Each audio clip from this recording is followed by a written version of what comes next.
Hello everybody and welcome to Roll Together RPG and to the next episode in our Path to Ascension series. This series is basically us taking the fight to Vecna, or Vecna bringing the fight to us, and we've got to somehow survive it. I don't know. Anyway, my name is Josh. I use he, him pronouns, and I shall be your game master for tonight. Now, as you can see, I have a darkened screen next to me. That is because we have another player joining the fray who is going to be battling Vecna, and I can reveal, and I'm very excited for this reveal, that this person is going to introduce themselves and who they are playing right now. Hey everyone, it's me, it's Chris, I'm back again. Been a hot minute. Been away having kids and moving to Yorkshire, but you know, life. Anyway, back to do some more D&D. I'm excited. Hello, Josh. Hello, Chris. Now, for anybody who is interested, Chris and I have kept in regular contact over this entire time, pretty much all the time. So this isn't like hey, I've not seen you for nearly 2 years. Just for clarity, we've been in contact most of that time playing Magic, not D&D. Like, it's true. a real D&D break for me over the past year and a bit. So yeah. Now, that's all fine. For anybody who doesn't know who you are, Chris, what are your pronouns and who are you playing, please? Sorry, I am Chris. I use they pronouns, and I am playing Gertie, who uses she, they pronouns. Yes, Gertie's back as well. It's been a hot minute since I played Gertie too, so can't remember the voice, but we'll get there. Gertie is a kobold fairy dragon. She is about 3.5 foot tall. She flies. She is a Feywild princess, stars druid, and she works for the Fey Monarchs. Goes around sorting shit out, and has been for the last year. Who knows? Maybe we'll find out where she's been over the last year, Josh. We'll see. We will definitely. I'm sure we're going to find out in some way or another. I should clarify for everybody who watched last week's episode. Fey Monarchs are different to the Seelie and Unseelie Court. Kind of. So anyway, I saw last week's episode and I saw Nat's episode. So Chris is anticipating trauma. Gertie's fine. Completely sweet and innocent in all of this. But before we get into all of the trauma and everything, we are going to have a word from our sponsors and supporters. We are proud to be sponsored by Phoenix Dice. You can go to phoenixdice.com to get yourself some clickety-clack Rathrocks, including some limited edition Roll Together dice, which I have right here. And if you use the code Roll Together, all caps, at checkout, you can get yourself 25% off of your purchase. We are also proud to be supported by Idle Champions of Forgotten Realms. If you type in exclamation point code into chat right now, you'll get yourself a code for a free Electrum chest, which you can use to get items to power up your heroes as you collect them and battle through waves of monsters for free on various different devices, including fridges and freezers and microwaves, if you have the smart kind. We are also proud to be supported by Homie&theDude. They are a TTRPG group that make various different supplement books, not just for D&D, but for all kinds of different types of TTRPGs. They've got The Wandering Tavern and Scorched Basin, and if you want to check them out, you can follow the links in the chat or in the description below, and you can see if they have any other Kickstarters going on at this point. And if you're interested in buying any of their stuff, if you type in Roll Together, all caps at checkout, you can get 10% off of your purchase. Massive thank you to the D20 Club Dice Heads and other tiers on Patreon. They are fantastic. They are the best. You can join them from as little as one of your local currency per month, or one goat, which must be sent to Roll Together HQ because the kobolds need the goat, by following all of the links in chat or in the description below. Speaking of the description below, if you are watching us on YouTube, please do consider liking this video, subscribing to the channel, and commenting down below, because it helps the algorithm tell us what you like, so we know what to make more of for you.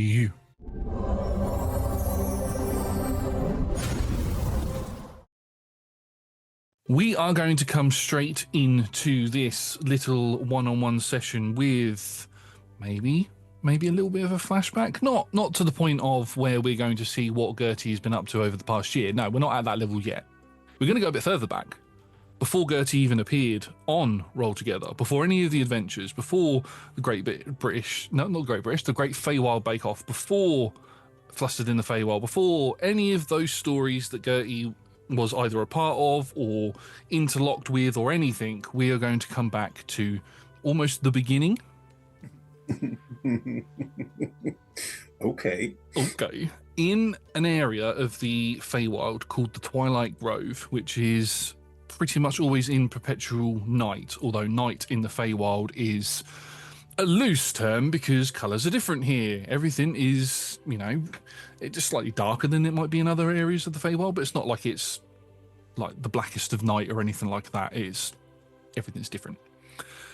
We come to a tree that is in the middle of this grove area. A lot of people who live here live in either trees or in the trees or on the trees through tree houses and all that sort of stuff. A couple of people live underground, and we see flying around a small little pixie, very sort of brown of colour, wearing an acorn on their head, sort of an acorn body piece there with their arms and legs sticking out, got a red flustered face and sort of curly blonde hair underneath that's just flying around with really pink wings, and they sort of bump into a couple of trees as they sort of fly towards their home. And as they burst through the canopy of this tree and sort of roll on the floor and get stuck, sort of looking over them, larger than they are because this is a pixie, is Gertie. What would Gertie look like when they were very, very small hatchling?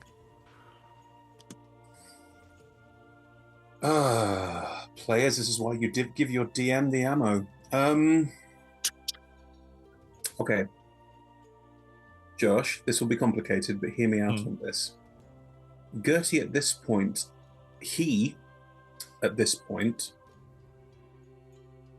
is a very small kobold, but Acorn's smaller than me. Yeah. So I guess in terms of size comparison, about twice the size of Acorn. Yeah. Yeah, I'd say Acorn's probably. I described that Acorn's wearing an acorn and is an acorn hat and in like an acorn bodysuit type thing, but is probably just under a foot tall. Yeah, so it's a large acorn. 1.5, 2 feet for Gertie when he was very young. God, referring to Gertie as he. Okay, good. Yeah, he's very young, and he looks much like Gertie does today, orangish kobold. No wings. No wings as yet. Horns still. Still got the little horns and the little koboldy face and the big, long, almost goat or sheep-like ears. But yeah, just a little kobold. Oh, how old am I? I'd say you're probably... How old is Gertie in current timeline? It's a question that I should have asked you. In current timeline, Gertie is mid-20s. So we'll say you're probably about 8. In kobold years, is mid-30s, but yeah. Probably you're probably about 8 or 9. So you're getting close to teenage years as a kobold. Yeah. Gertie, can you help me up? I'm a bit stuck. I hate it when I fall on the floor and this bloody thing on. Can you help me up? Yeah, all right, pops. And we'll just... Yeah. Oh, thank you. And sort of stumbles a little bit because their legs are really tiny and the bottom of the acorn sort of grinds across the floor a little bit. Like, right. And then they start flying again. Oh, thank you for that. I don't like walking around on my feet. That's absolutely terrible. Right. Busy day at work. How have you been? How you been doing? Flies around. Yeah, all right. I tidied up. Good. That's what I like to hear. Nice little bit of tidying up. How have you been out to play with anybody today? Oh, just a little bit. I don't love going to play with the others. They I know, but it's something you'll get used to as you get a little bit older. I mean, it's good to go out there and make some friends. But I was a lot like you when I was younger. I didn't really like going out. A lot of the kids were a lot bigger than I was. I mean, I've been this size since I was about 100. So I know it seems a bit like they seem a bit big to me because but also like they're a bit. They always want me to go and play, and I'm I don't know. I don't feel like I fit in very well. Like there's no one else got the scales, and I just don't want to play the games they all want to play. It's just not me. Doesn't seem right. That's understandable. I mean, going on about the scales. There's like a few and far between. Is to you look out there and you can see there's an elf there, and then there's a satyr over there. That's not a problem. But if you feel like you don't fit in, then you feel like you don't fit in. It's really strange. It's just this. It's like in the gut of me, in the heart of me. That there's just this. I don't belong. And I don't know why I don't belong, but I know that I don't. Sort of flies over to you and puts their arms around your arm, because they can't quite give you a full body hug or anything. They give you a hug and like, oh, I'm sorry you feel that way. Right now I know what to cheer you up. I'm gonna make your favorite food. Does that sound good? Yeah. Yeah. Right. Yeah. And bear with me one moment, and flies over towards where the sort of kitchen-esque area is and starts pulling out like a little wand and tapping things, and things start floating around and sort of sprinkles a bit of pixie dust everywhere. And you watch as this food sort of enlarges, because Acorn went shopping today, but Acorn can't carry a lot of things back, so has to shrink everything down and then use pixie dust to enlarge it again. I presume... I'm going to have to presume a bit here, but I presume that no magic at all yet. Nothing. Nothing from you, no. No. So... Could be part of what is putting you off with the children as well, because they're all running around and they've got like magical-esqueness to them and stuff. And I think there's a fascination with Acorn's magic in particular, where I think other magic might seem a bit scary to him for the time being. But Acorn's magic feels very like at home, feels very truthful, very real, in a way that the problems with interacting with play, there's also the problems with interacting with, I guess, magic that feels not correct. Yeah, it feels either unnatural or slightly alien to you, because it's... Alien's a good word. Yeah. And Acorn's moving around, sort of makes sure. What would your favourite dish be? What would Gertie like eat? What does Gertie like eating? Let's get into the nitty gritty of Gertie. Well, I know what Gertie likes eating. I was about to say now, in the fantasy world, real time. But what did Gertie like eating as a child? It will have been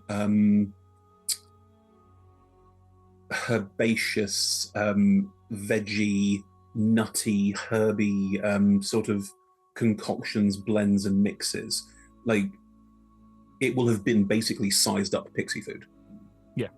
Like very large portions of, I mean, like a fat ball that you put out for birds, but without the animal fats, all the nuts and the seeds and stuff like that. That's basically where I had pixies in my head, therefore probably what Gertie grew up on, and probably where the sweet tooth came from in later life. Yeah. So that's what is prepared for you. It's like a sweet nut ball salad type thing. It's one of those balls that gets cut up into different sections. It's all prepared on a smaller scale to start off with, and then some of that pixie dust is spread on it for it to grow to a size that is gigantic nuts. Yeah, basically that is substantial enough for you to eat. Gigantic nuts. There we go. You heard it here first. And flies over. Acorn flies over, puts both bowls, sort of plates on the table that you sit at, does the whole magic thing to make your one grow a bit so it fills your belly rather than it being a little pixie portion, and then pulls up another chair that is already on the table that's size forming for them. Again, still wearing this Acorn outfit, so it's very difficult for them. As they sit down on the chair, their legs are proper hanging. They're not even touching the floor. Then it's rocking a little bit, and this is a everyday thing for the pair of you. And you have to sort of stabilize them and get them to that little point where the bottom bit sort of perfectly balances and they don't rock anymore. You know what the bizarre thing is? Thanks. It's not even funny. Like, I know it's funny, but it's not. It's so like this is just our lives, because it's not like it's an outfit that they can take off. No, this is something that, I mean, when these acorns that Acorn wears, they do like begin to wither and die over time. But there's a lot of, and again, probably something that Gertie is interested in. There's a lot of like druid craft and stuff that goes into it, and that sort of revitalizes it. But it's it's a thing for Acorn where they don't like to take it off unless they absolutely have to. But they're sitting there and they just begin eating at the salad, and you can sit opposite and eat the salad as well. Oh, Gertie, I didn't know if you would be interested in this, but there are a group coming tomorrow to see the leader of the grove. They're called the Princesses. I didn't know if you wanted to come and have a look. It's going to be a bit of a turnout for the entire town. So I'm rolling to see how well I hide as I really want to see them.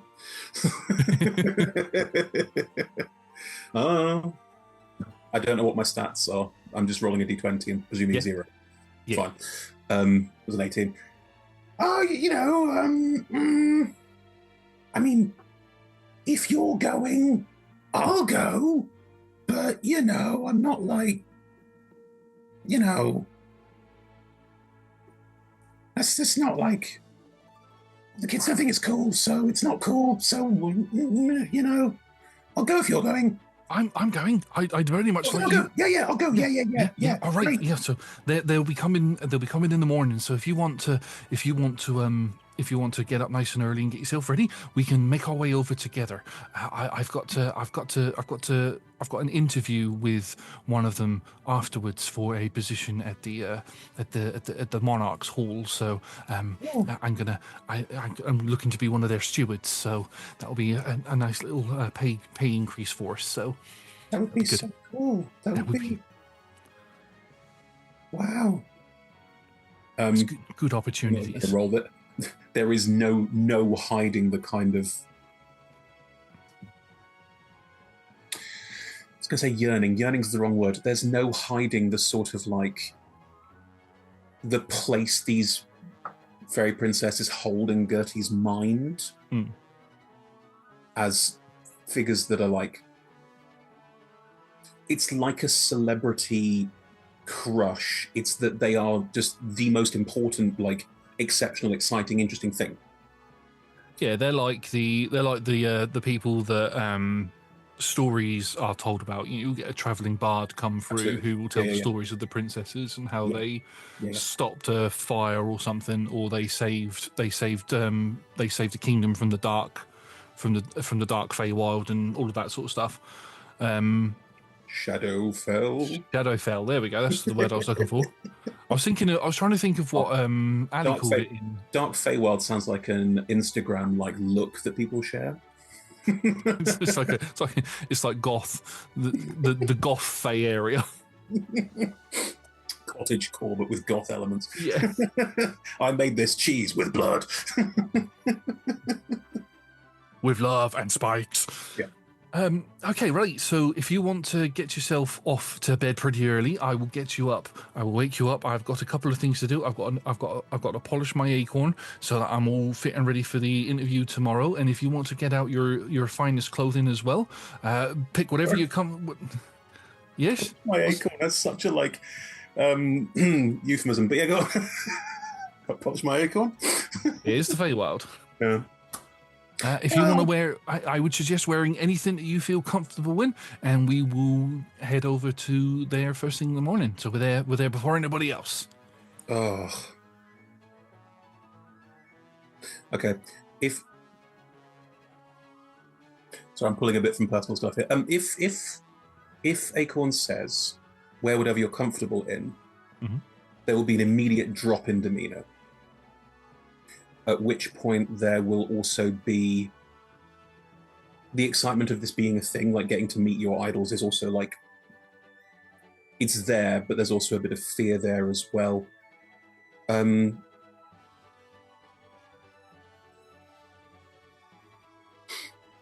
think he'll spend a lot of time looking at his clothes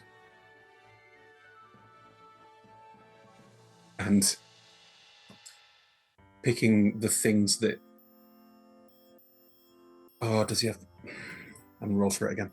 It's the only way to do it. Playing it's a natural 1.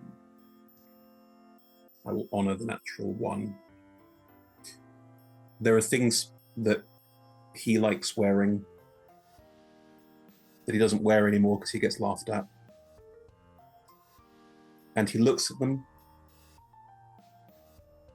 and he thinks about wearing them, that this would be the perfect place to wear them. This would be the perfect time to not care what people think. But the mockery, the laughter, the looks, I think he will he probably will wear something very mundane and very drab and very mask, and just, yeah, will struggle to, will be very heartbroken about it, but not able to explain why. Ugh. Terrible natural one. Yeah, terrible time to roll that. But as you go to sleep with that sort of weight on your shoulders, you wake up in the morning to the smell of roasting nuts. Yeah, I was waiting for the reaction. There we go. Sorry, I'm a child. It's fine. I do the same thing with Scarlett. Whenever I say things like that, I wait for the reaction, then carry on.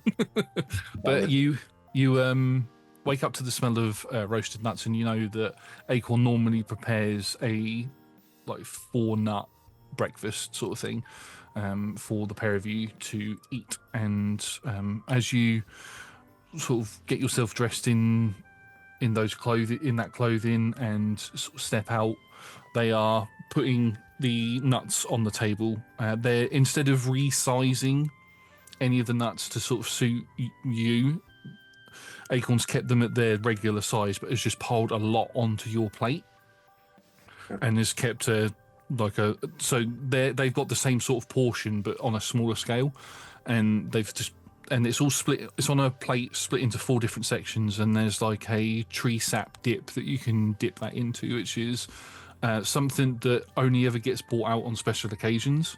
But they've put that out in the middle for you, and as you come out wearing these clothes, I'm going to ask you for an insight check. Flat roll.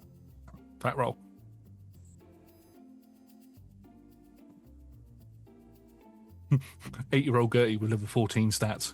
It's just a hilarious thought to me. 12. 12. There is a look that comes across Acorn's face, and it's not a look that you've seen before. Okay.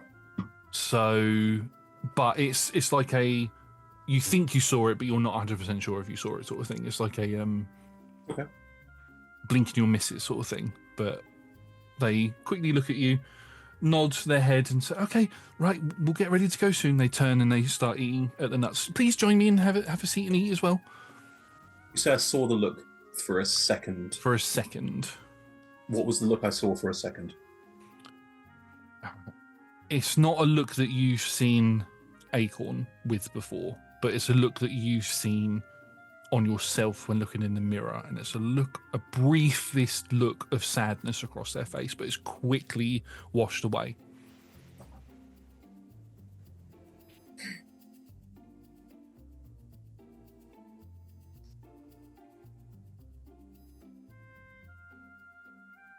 Can I try and reroll that nat 1? I would allow you to reroll that nat 1.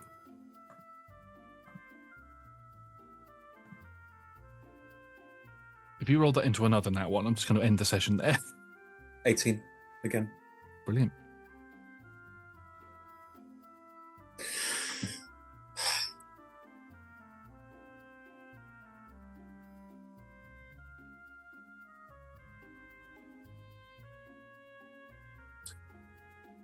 Is Gertie have the wherewithal? I don't think so.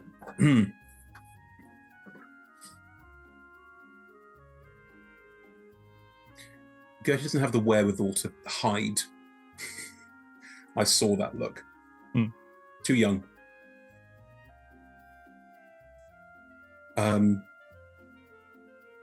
What did Acorn say? What did you say to try and smooth it over? Oh, come sit down and eat your breakfast. They quickly turned away, so any reaction that you've had to their reaction, they can't see.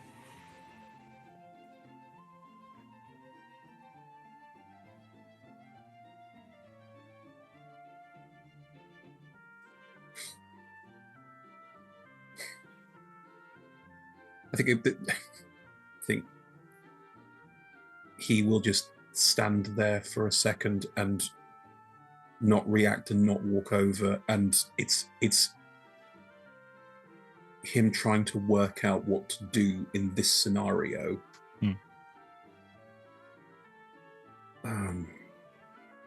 So there will be an awkward silence, and I'm not walking over. Yeah.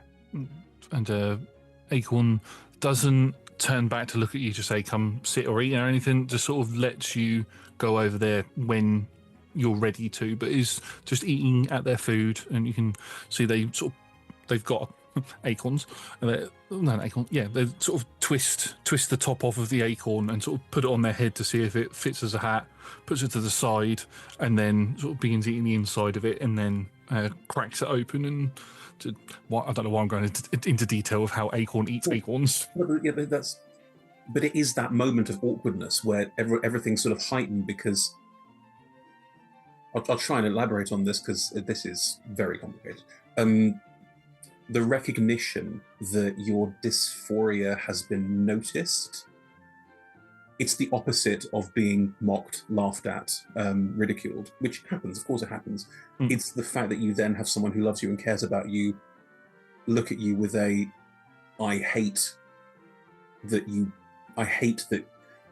don't hate you, I hate that you feel like the world will treat you differently if you dress the way you want to. It's really hard to know how to respond to that, because what you want to say is, screw the world, screw the people, but what you actually, the problem's not out there, it's in here. And I think that he is very humbled by that, and also by the fact that Acorn is then not pushing. It's just going about, like,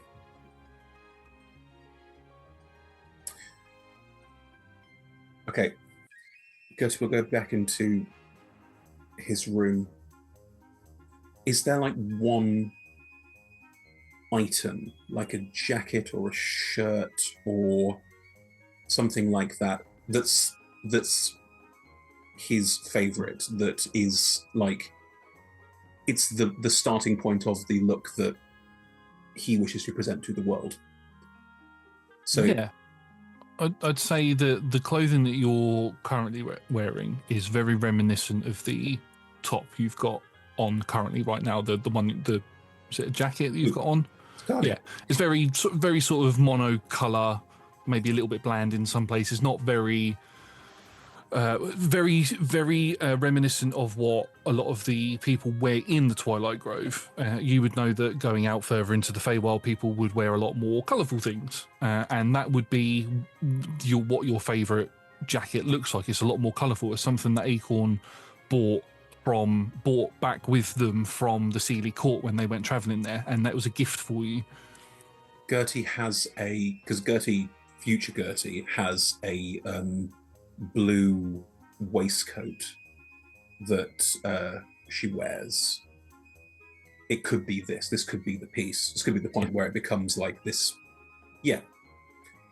She'll go back in, he'll go back in and put on the sort of baby blue waistcoat, and it's got a little flower choker as well, and we'll put that on as well. And will then walk out, sit down to eat, and will not comment on this at all, in the hopes that Acorn won't either, but it's up to you. I don't think there'll be any physical comment to it, any vocal comment to it, but if you wanted to roll another insight check, there might be a... I mean, it's up to you, Josh. Choose to fail here. From my perspective, if this were me when I was in that position, I wouldn't want to see the recognition. I just want to know that I've made a choice now. Yeah, okay. That makes perfect sense then, that when you sit up the table, Acorn looks towards you and just, you need to eat up. We've got to get going. Yeah. I'm sorry. And we'll start eating and collecting himself for the day.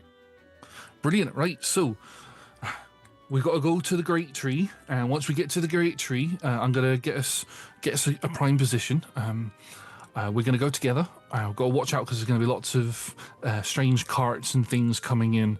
And there's apparently, from what I've heard, there's going to be 3 princesses arriving. So 3 of them, yeah, and they're guarding an archfey. So, well, they're sort of like an archfey. They're getting ready to become one of these monarch types. So this is where my interview will come into play. So I'm going to interview with them.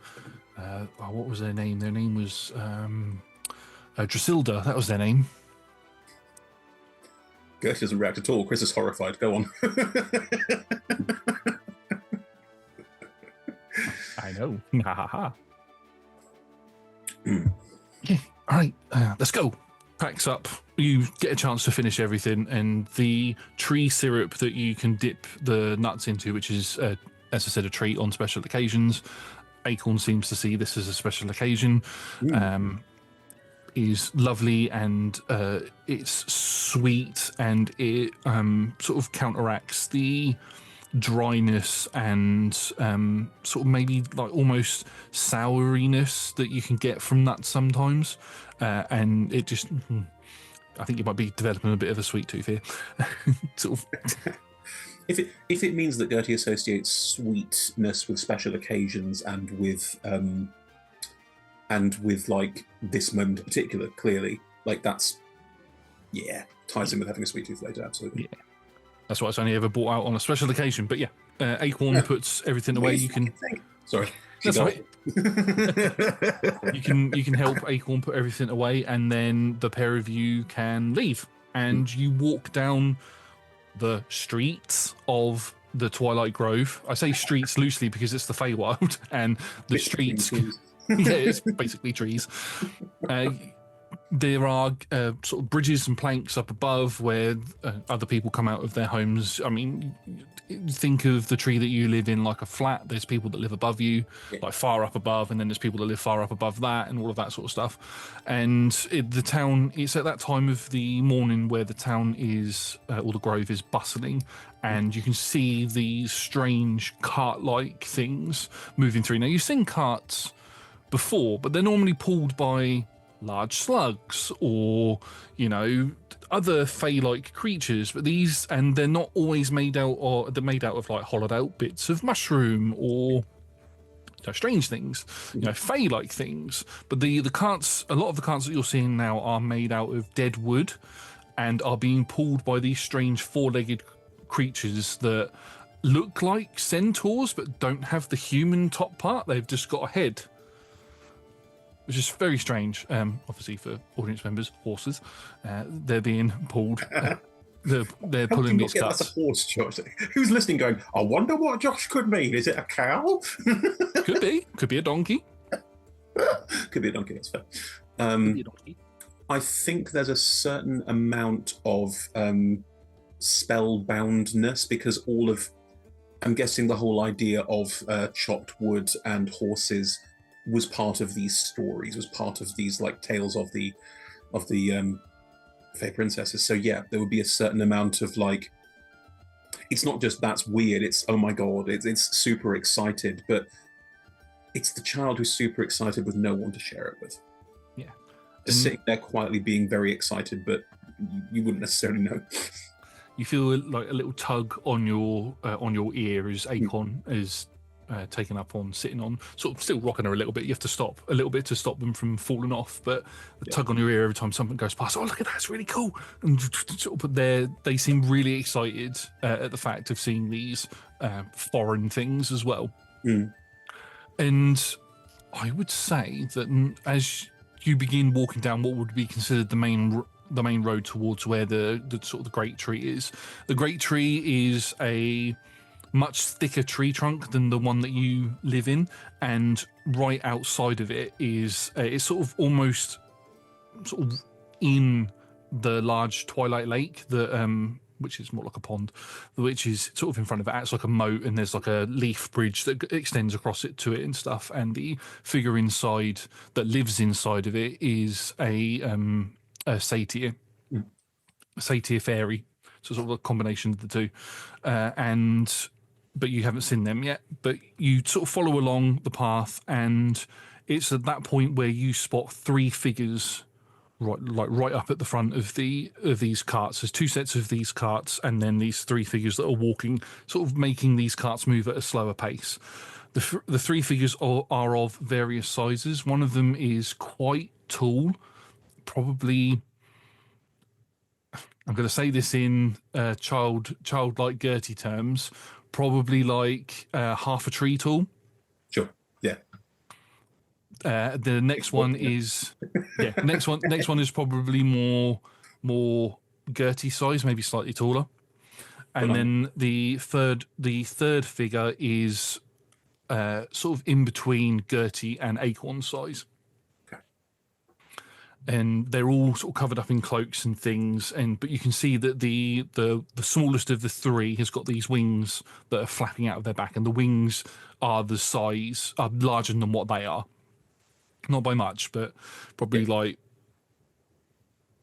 Anyway, you carry on following, and you sort of get this aura from them that they are special.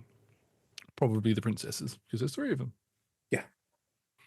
And you manage to get towards where the entranceway to where the bridge is, where the Leith Bridge is, and Acorn goes, right, stay here, and sort of sneaks you through like a little side alleyway between some trees and under some roots and stuff, and you can sort of jump ahead of this convoy, and you get at the front, and as you both stop and turn to look, you can see these 3 princesses walking along, and as they get towards where the bridge is, you can see a large figure comes out of the tree on the opposite end, which is the Satyr fairy type person, and the hoods come down from each of the princesses. One of them is an elven Eladrin type elf Eladrin, which is something species that you've heard of from the bards.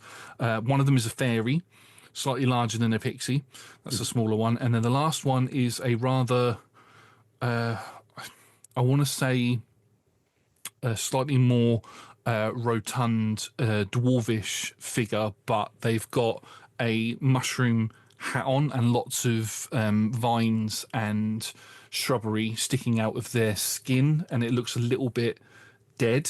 Their skin looks a little bit dead, but the mushrooms are alive, myconoid. And they walk in, and one thing that stands out to you is that they've got this sparkle to their skin as they walk.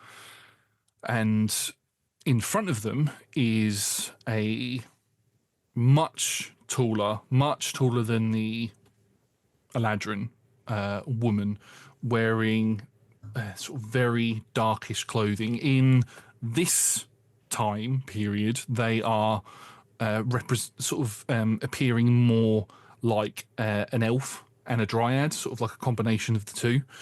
But this is Drasilda, who obviously looks completely different in other campaigns that they may have appeared in.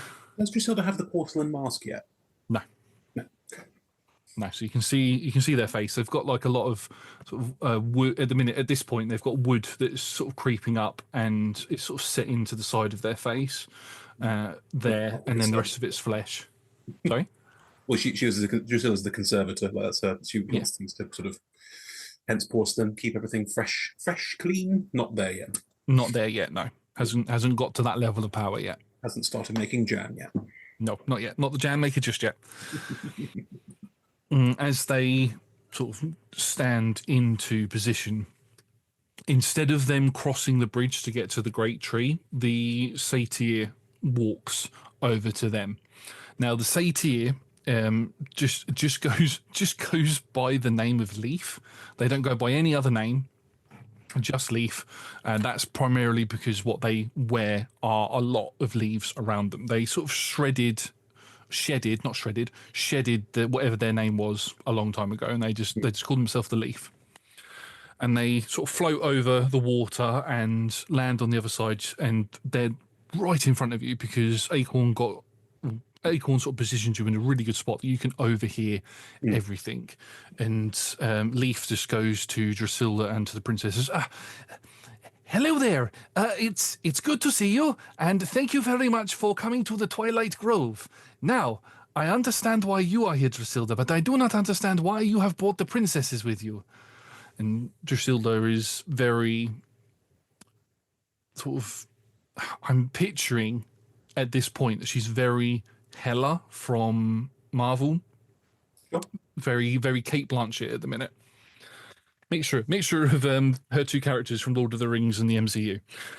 Very much like that at the minute. Pretty much Hela is if Galadriel got evil, right? That's just, yeah. Pretty much, yeah.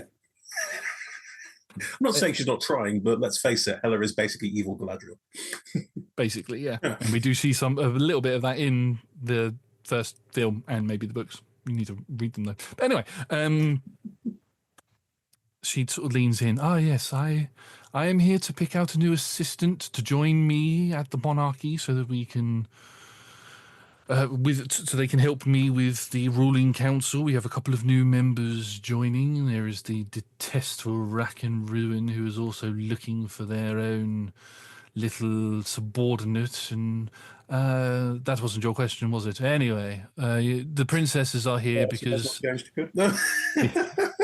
the princesses are here because they are looking for new recruits. I told them that it was a waste of time them coming to this little backwater of a place. You wouldn't find anybody with any ounce of talent in them here, but they insisted on coming with me, so I bought them. Looks towards them with disgust. She's not a very nice person, even before all of the perfection. Always awful. Okay. Oh, right. Okay, right. Well, you can certainly have a look over the ladies that we have here. I'm sure some of them have got the princess power in them. Yes, if you wouldn't mind lining them all up, we will certainly give them a go, shan't we, ladies? Sort of gestures towards the princesses, who all nod, and the Eladrin one steps forward, and her name is Sunflower. And yes, we have a couple of requirements that we need to match. We need to make sure that they have the, as we like to call it, the sparkle within them. And then we can offer them a place within the training school area that we have back at the monarchy. So we can bring them with us and begin their training. And the little dwarfish myconoid one goes, yes, we are very much looking forward to finding new members to add to our grove. And then the little fairy goes, yeah, I agree, and says nothing else. I was very tempted for the little one to go, hey, listen, but I decided against it. Listen, hey, listen. In the Twilight Grove. Okay, right. We'll get all of the girlies lined up, and you can have a little look at all of their stuff. Okay, and sort of the carts and all of that sort of turn around and head back towards the sort of exit. For some reason, they brought the carts all the way into the Twilight Grove for them to just turn around and leave again. Okay. Feywild is weird, but the three princesses all split off and start sort of milling around the grove itself. They go to different market stalls, different houses. They go to like the little school area where you would have gone to learn sort of the basics of the Feywild and basic, I was about to say maths and English, but basic Sylvan and all of that sort of stuff. Oh yeah. Basic educations. I think at that conversation, Gertie will have taken very little of that in, because the moment that the Fey princesses were there and were revealed, he was just taking in everything about them, gazing, like taking it all in. And at the, we're looking for, people to join. Yeah, I think that will have made him feel sad. So that will have been like, I think there will have been a certain amount of like, this is so exciting, and then sad for no reason at all, Josh, no reason at all. And whatsoever. I think he will probably have sort of, as people start to disperse, I think he'll just be sat there where he was left, and will be just sat there quietly and sadly, and not really sure why. Okay. Acorn, before that happens, before that sort of realization hits, Acorn goes, right, I'm going to go speak to that one, pointing towards Drusilda. Right. I'm a bit scared to say their name. That's the person I have the interview with, so I'll be back soon. Okay. Whenever you're ready, please feel free to go back to the house. We can go watch the choosing ceremony if you'd like to. You can see how they do their thing. Yeah. Maybe let's decide later. Okay. Okay, right. I'll see you soon. Gives you like a little peck on your ear, and then sort of goes to stand up, but falls forward off of your shoulder, and then into your hand, and then thank you, and then sort of jumps up and starts flying off. And you can see they fly over to Drusilda, and Drusilda, whose facial expression has not changed, still a look of disgust, sort of has a conversation with Acorn, and then they sort of disappear off. Actually, they go across the bridge with Leaf and go into the tree, leaving you on your own as everybody else has sort of begun to disperse. What would you like to do? I think that Gertie is very torn, because on the one hand wants to fairy princesses, fantastic, this is great, this is everything that I've always wanted, but then also just crushed, and not knowing why he feels crushed, but he feels crushed, and will probably just stay there. Like, this is probably sit down next to the lake and like skim a stone, just sit quietly off to one side, and I mean, in the Disney film version, look at the reflection in the water and go, why am I so sad? I don't know why, but we can avoid that. But yes. Burst into song. What? But yes, that sort of moment of something's wrong and he doesn't know what that is yet. Yeah.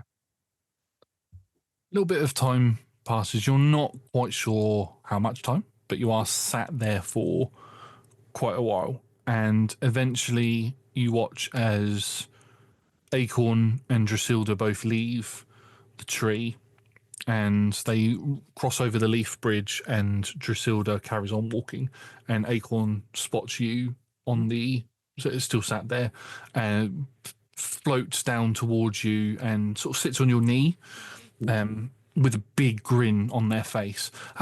I got the job. Oh, that's great. Yeah. One slight thing though.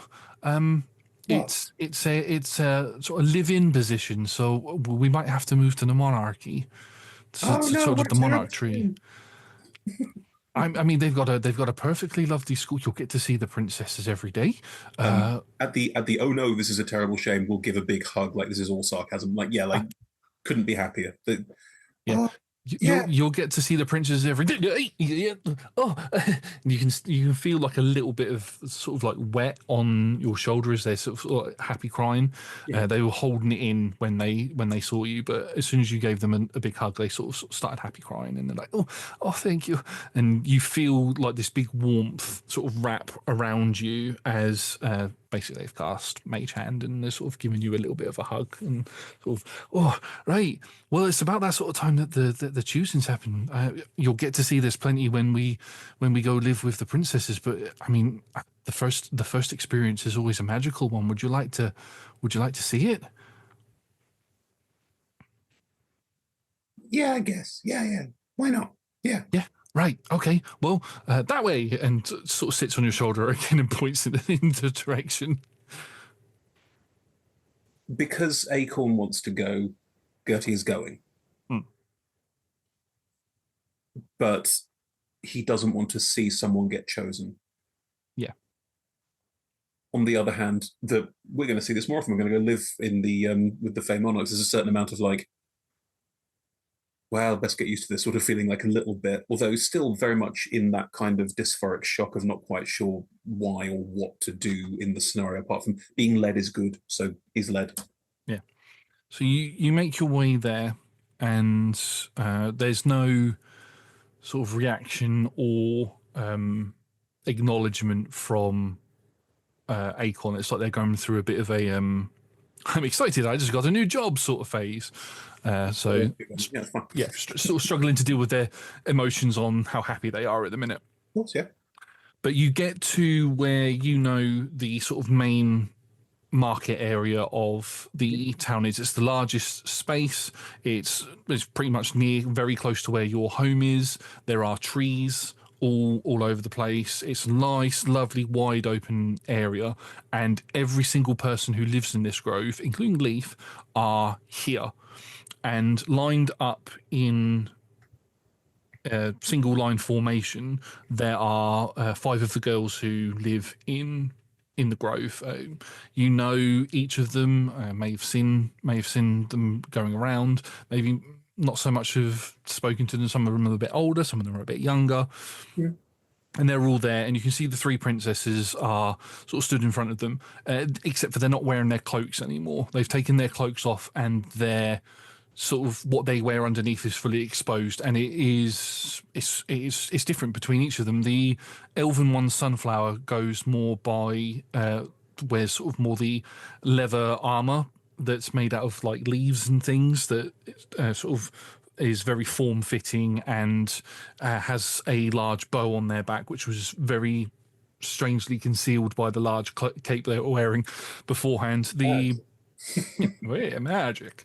The Myconoid is very much doesn't have any weapons on them, and what you saw along their face and things is very much on their body. They're very sort of naked, as if the clothing of others sort of was very restrictive. But there's bits of mushrooms and things sort of. That's actually a really weird way to say that, because mushrooms are technically penises. Think of it this way, Josh. Myconids do what they do with spores that come out of every single part of them. So to cover up would be to limit their ability. Yeah. So they are very exposed, no weapons whatsoever.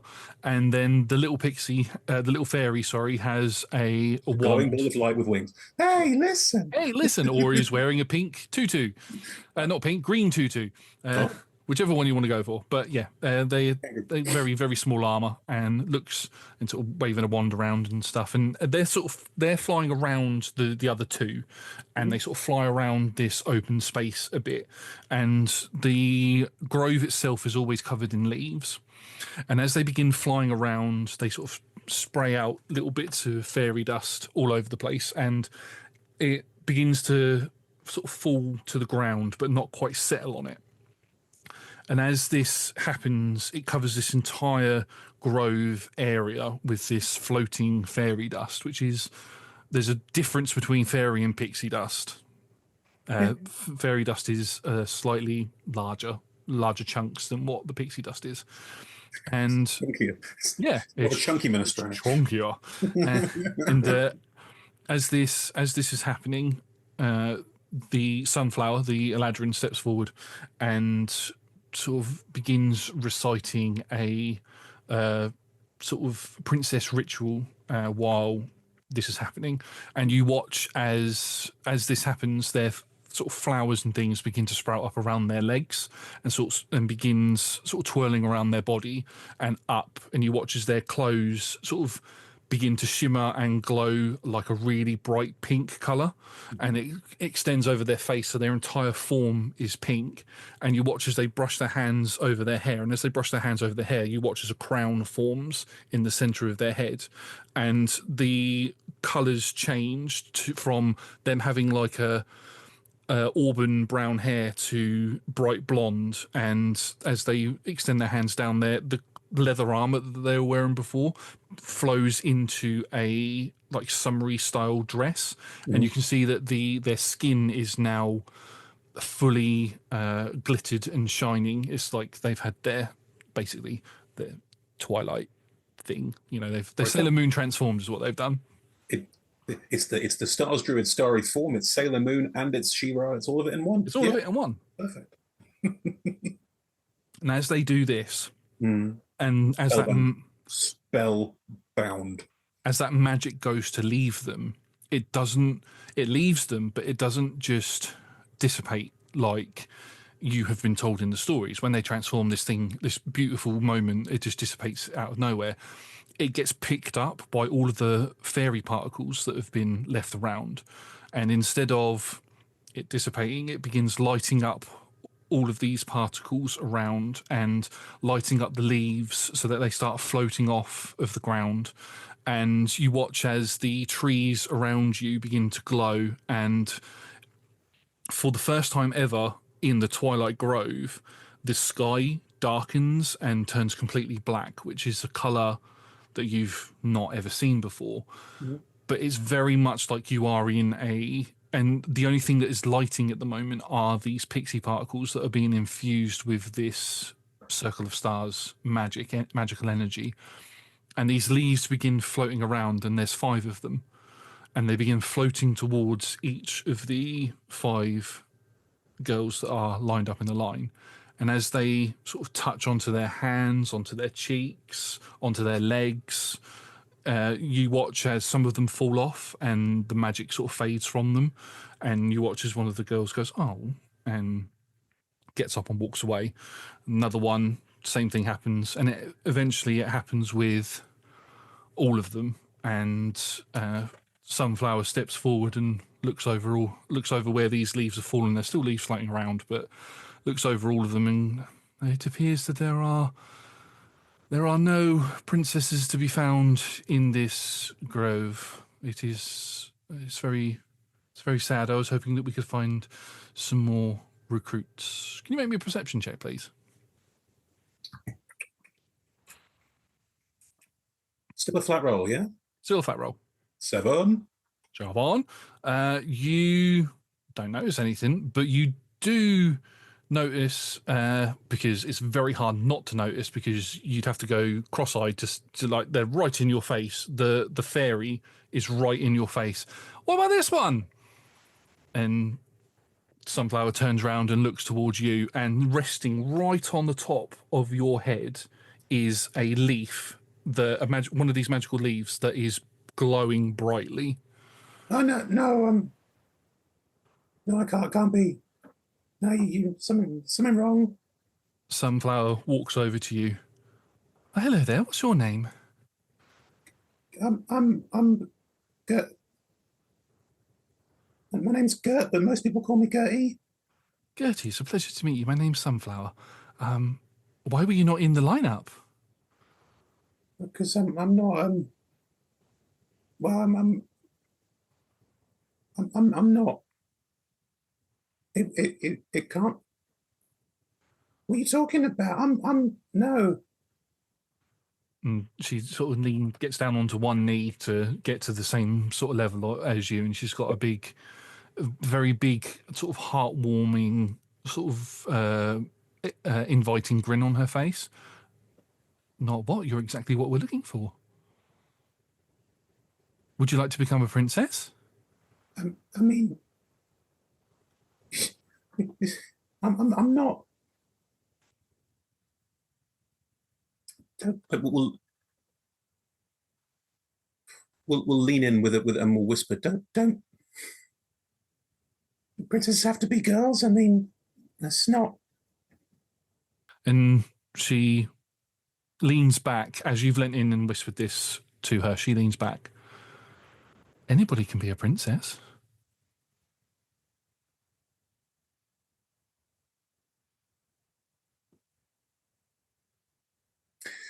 I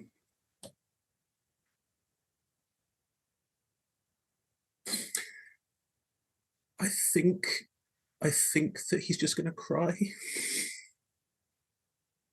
You just feel that big, sort of heartwarming sort of hug from you again, but it's not from Acorn. It's from the fairy who sort of leant in and has given you a hug.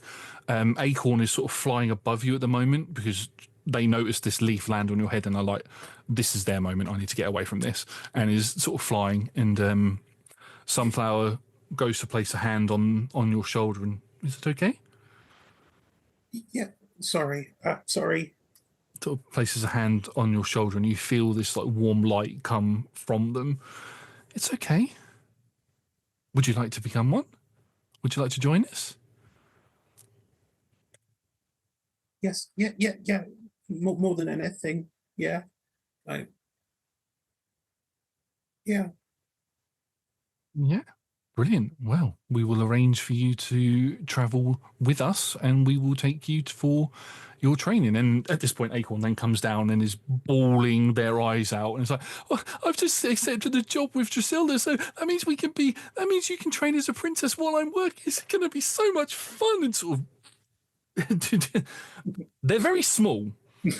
But somehow they managed to barrel you over into a massive hug, and all of these leaves are still floating, and they sort of explode outwards and begin to settle on you, and each of them glows this bright colour, and Sunflower, the fairy, and even the myconoid sort of let out a little chuckle at all of sort of this show of affection.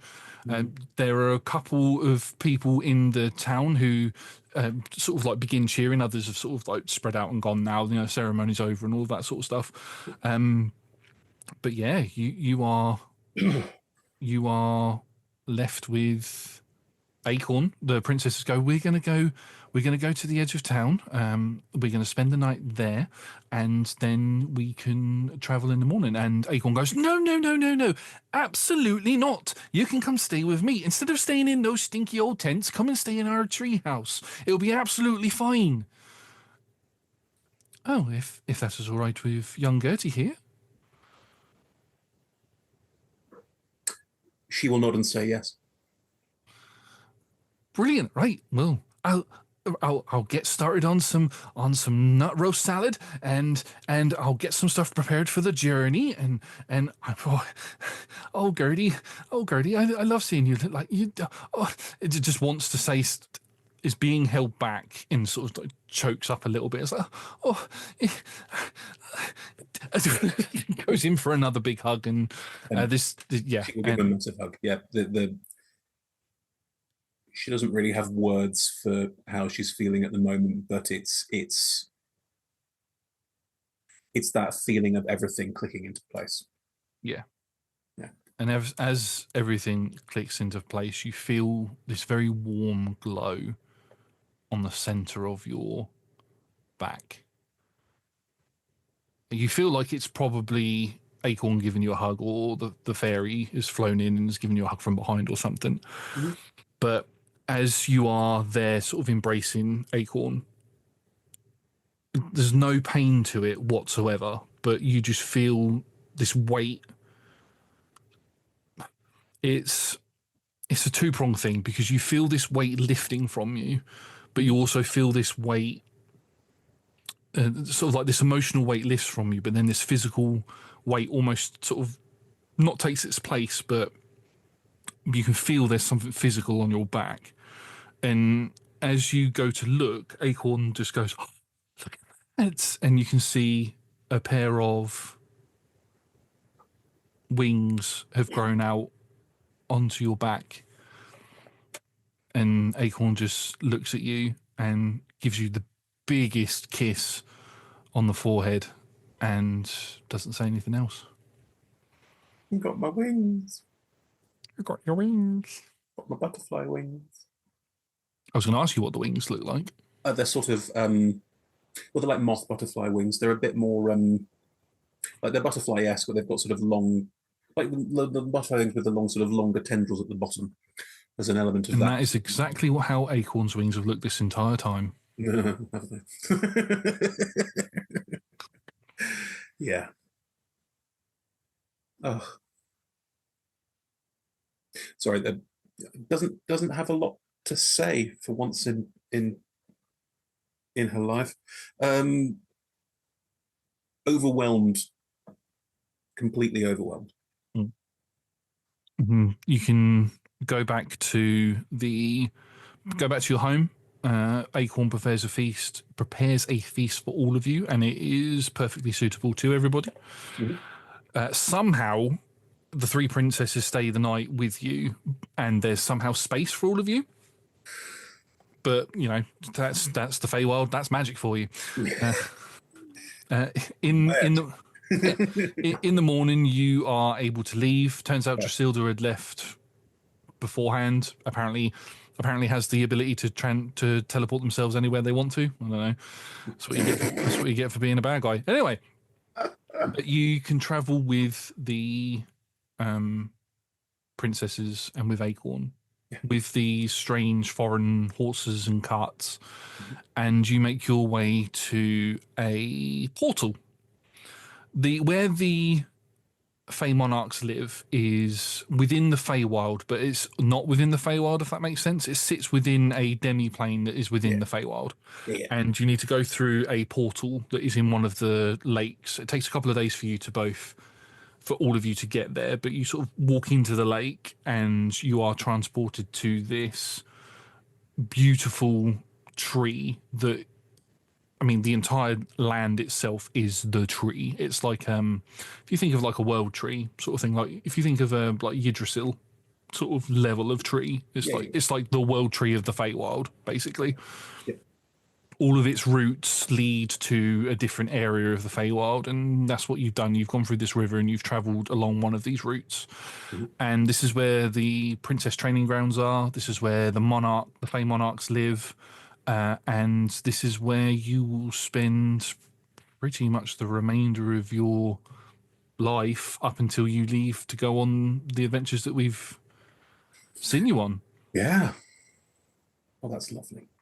And I think at that point, it might be slightly earlier than normal, but I think it's a perfect point to lead off as you begin to smell smoke, that we are going to take our short rest. We're going to go for a break. We'll be back in about 10 minutes and we will see you soon.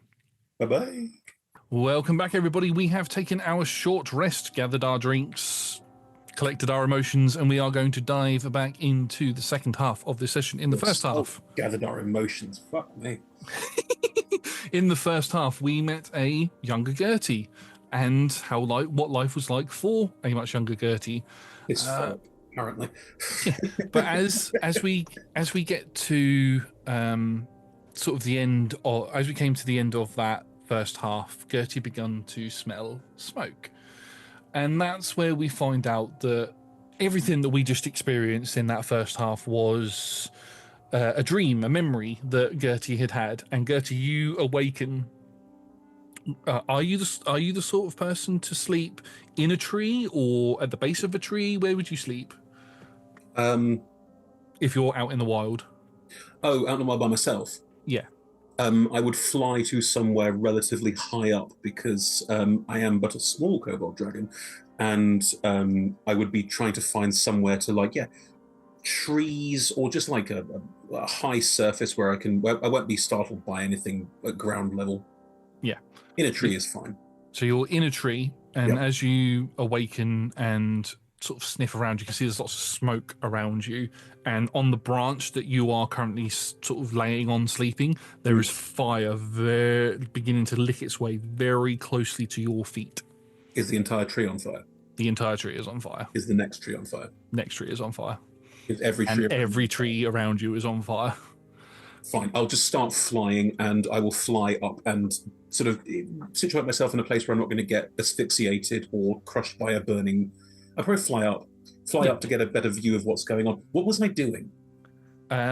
You had been traveling through the autumn forest. You'd been sent on one of the princesses had sent you on a mission to go check out some sightings of some strange undead creatures that had started appearing in the Feywild that weren't native to here. Somebody had been sending undead creatures through a portal.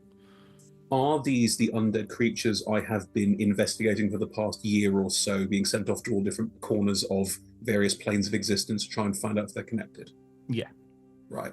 Yeah, so it's all one big investigation that you've been dealing with. And now they're at home. Yeah, this is the first time that they've been spotted in the Feywild. How did the Fey... Would I have gone back to the... Does the Fey Monarchs, like Demiplane, have a name? No, it doesn't have a name. It doesn't have a name, as we know from Pip's book. Names have power in the Fae, so it doesn't have a name. Did I go back there to get to this mission? There's a new. This is extended further than we thought it had, or have I been out and about for a year? You would have gotten it a year ago, and it was a case of you are tracking these undead, and you've been going around the plains to track them, and tracking them has brought you back to the Feywild for the first time in a year. So I know that they're sort of traveling the plains and they're not great. Anything about these undead in specific that I would know? Like, do I need to roll something? You can roll a history check if you'd like to. I have a +6 to history. 18. 18. So with an 18, and from what you've learned over the course of this year, it started off that they were, from your initial investigations, that these undead were very mundane. They weren't, just basic zombies, basic mindless creatures. They were humans. They were dwarfs. They weren't anything special in a way. But as your investigations sort of continued, you began to notice irregularities, English, with them.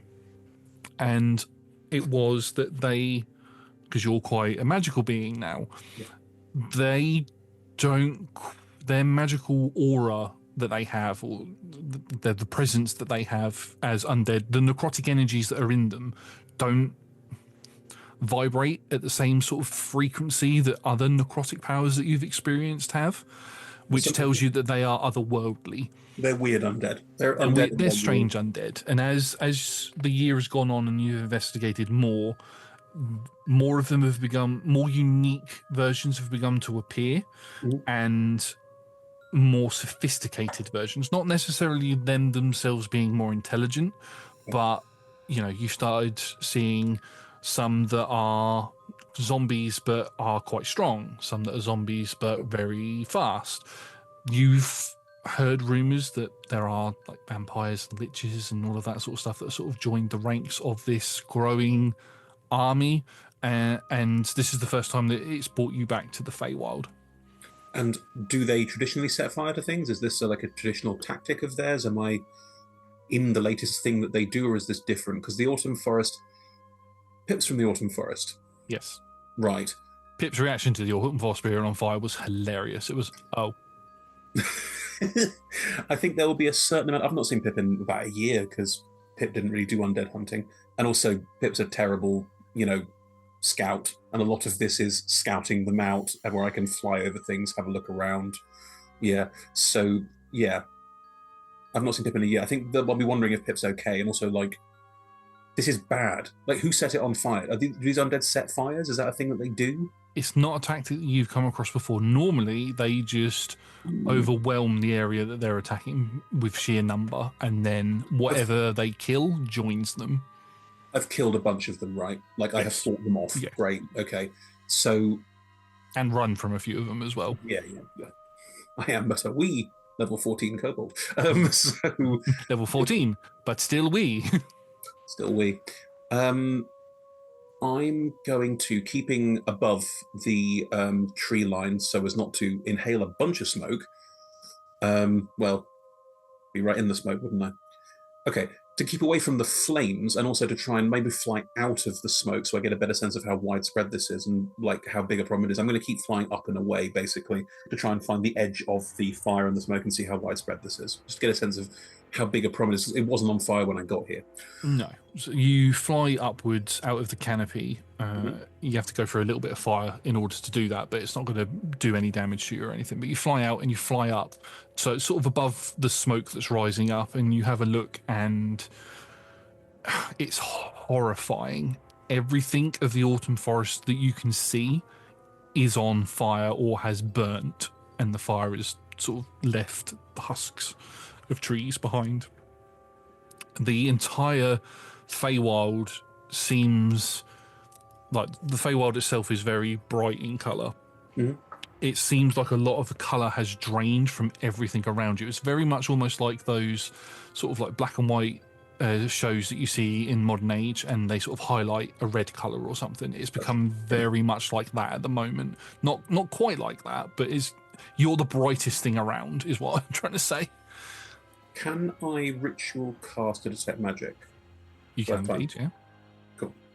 Yeah, you can spend a little bit of time flying around while you're preparing to cast this, and as the detect magic goes off, normally, and you've grown used to it because you're native to the Feywild. You normally, when you first cast, the first couple of times you've cast that, you would have been sort of blinded by the amount of magic that's around. But it doesn't feel like there's anything here. If there is, it's incredibly faint and very hard to pick up. So the normal magic isn't around. Do I know were the undead like nearby? Was there like an encampment or something? You'd heard that there was meant to have been an encampment sort of closer to the centre of the autumn forest, or what would be considered the centre of the autumn forest. There's loads of different locations that are considered to be the centre, but it's one of them. Which is now on fire. Right. I think the sensible thing to do would be to carefully and... I mean, stealthily is a big word when you're a glowing flying kobold, but being high up enough and using the smoke to try and avoid being seen, try and get to where I thought this encampment was supposed to be. Just get a better sense of what I'm looking at. Is this a fire they have set? Is it something different that I've just stumbled into? Like, what's the hack, basically? Yeah, you can fly towards... You know where the encampment is because you've scoured out a couple of times, and it's been more you're just keeping an eye to make sure that they don't go towards any settlements or anything. I presume that I am not powerful enough to take them all on, so there would be a certain amount of... If they do start to attack, slow them down and then go find the nearest settlement and get them to, up in arms. Yeah, basically. Fine. Cool. But you fly towards that encampment and you find that it is completely deserted. There's not a single body lying around anywhere. It's on fire like everything else, and I believe you told me during our break that you have a passive perception of 20. I certainly do. I am a druid. As you fly around, something sparkles in the corner of your eye, catches your attention, like a bit of flame sort of reflects off of it and catches you in the eye, and you can look down. Is it a detect magic-y sort of thing, or is it just a I've seen it sort of thing? It's just a you've seen it sort of thing. Can I fly down without getting burnt? Yep. It's more, the flames are more on the trees and everything. At the moment, there's little patches of grass that are on fire, but there's enough for you to get down and to have a look. And as you sort of move, you have to move some things out of the way to get to where this shiny thing is. Is this area deserted? Completely deserted. Even with the passive perception of 20, you can't see anything around you. Okay. I will use, I can gust as cantrip, so I'll use gust to get fire away from whatever this thing is and try and put some of it out. I know I can't stop something of this magnitude, but just get the area so it's not dangerous, and then have a look and see what this glittering thing is down here. Yeah. So as you have a little look around, cast the gust. Some of the flames you gust away and they disappear. Some other flames, they sort of redirect themselves, and you watch as your flame hits them and the fire takes up the entire tree. Specifically using a gust not under the fire to push it and burn it, but over the top of it to cap it, to try and turn it into charcoal.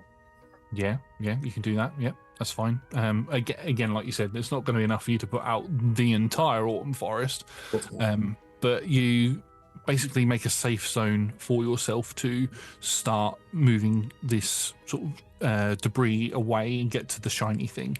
Mm-hmm. And as you get to it, you can see, pulling it out, that there is a cylinder shape thing that's made out of metal. You know what metal is. You've travelled between the various different planes. Feywild do use metal. Also, new druids like metal. 2024 druids like metal. And what? Yeah, they don't have a thing. They don't have a restriction on the class anymore. No. Okay, fine, whatever. But you hold it, and it's got a drawn on face on it. It's really angry, sharp teeth. Looks like it could be a raccoon, maybe, or a tanuki, drawn on the front of this thing. But he doesn't know about any of this. Doesn't know about any of this, but you can see that it's cracked open at the top, and with you can make me an investigation check if you'd like to. I'm terrible at that. Sure. 3. Something has leaked out of this thing, and this whatever has leaked out of it, where it tastes like oil. What does it smell like? Yeah, was it? Smells like oil. I'm aware of oil conceptually. Yeah. So it's like a bomb. Yeah. Okay. You just look up around you, and as you look up around you with the passive perception of 20, this thing looks like it's gone off, and a lot of the trees and shrubbery are sort of bent in the other direction, and basically this looks like a potential starting point of the fire. Okay. So I'm tracking undead. They used to be camped here, and someone's bombed the fuck out of them. Or the undead have left here and somebody's trying to cover their tracks. Interesting. Can I roll an investigation check to determine if there are dead bodies around, like undead corpses? You can indeed. Or a perception check if you'll allow it. Either. I'm happy with either. 18 on a perception check. Nice. There is no bodies around anywhere. Okay, so someone didn't bomb the zombies. Okay, this is where we start to get into Gertie.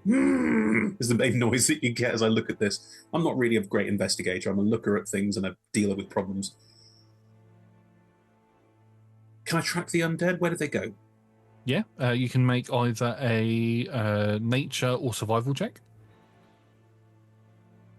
Does detect magic have any, like, I can roll, but also I've got detect magic up, so can I detect any, like, footprints or movements or that sort of thing? Is there any magical way of using detect magic to see where they've gone or going to roll for it? As you have said it in that particular way, I will allow you to roll it with advantage. Oh, fine. Thank you. Advantage. Well, hey, 22. So with a 22, you know that it's going to be very hard to track these creatures if you were to just follow the footprints, because looking around, there are footprints absolutely everywhere. Mm-hmm. They've got no sense of what's the word I'm looking for? They've got no sense of they've got no sense to them. This is what I'm going to go. There's no sense of the way. There's no organisation to it. It's not like they're an army of regimented soldiers who will always walk in particular ways. They mass. Yeah. But using your detect magic, with the fact that you've hunted them down for quite a long time, for the course of the year, you've managed to pick up on the necrotic energy that they sort of exude. It's very faint, but every undead creature has that little faint piece of necrotic magic that sort of courses through them, that keeps them animated. That's what you hone in on. Yep. Detect magic only obviously has a 30-foot radius, but you can move in that direction, and obviously as you keep moving in the direction and the radius sort of extends, you allow that, you can follow them basically. You can do that with a combination of gust and with using the detect magic. You can fly get back above the trees and keep a track on these undead moving around. I can where they've moved, should I say. I can also druid craft, so I can snuff a torch or a small campfire, so I can just like put things out as I get close to them. If there's any issue with fire at all, just I can't put this out. And also, this is such a big, like, the entire autumn forest is on fire. This is not a one druid saves the day scenario. Yeah, I'm gonna have to assume that someone else is on that, because the undead is.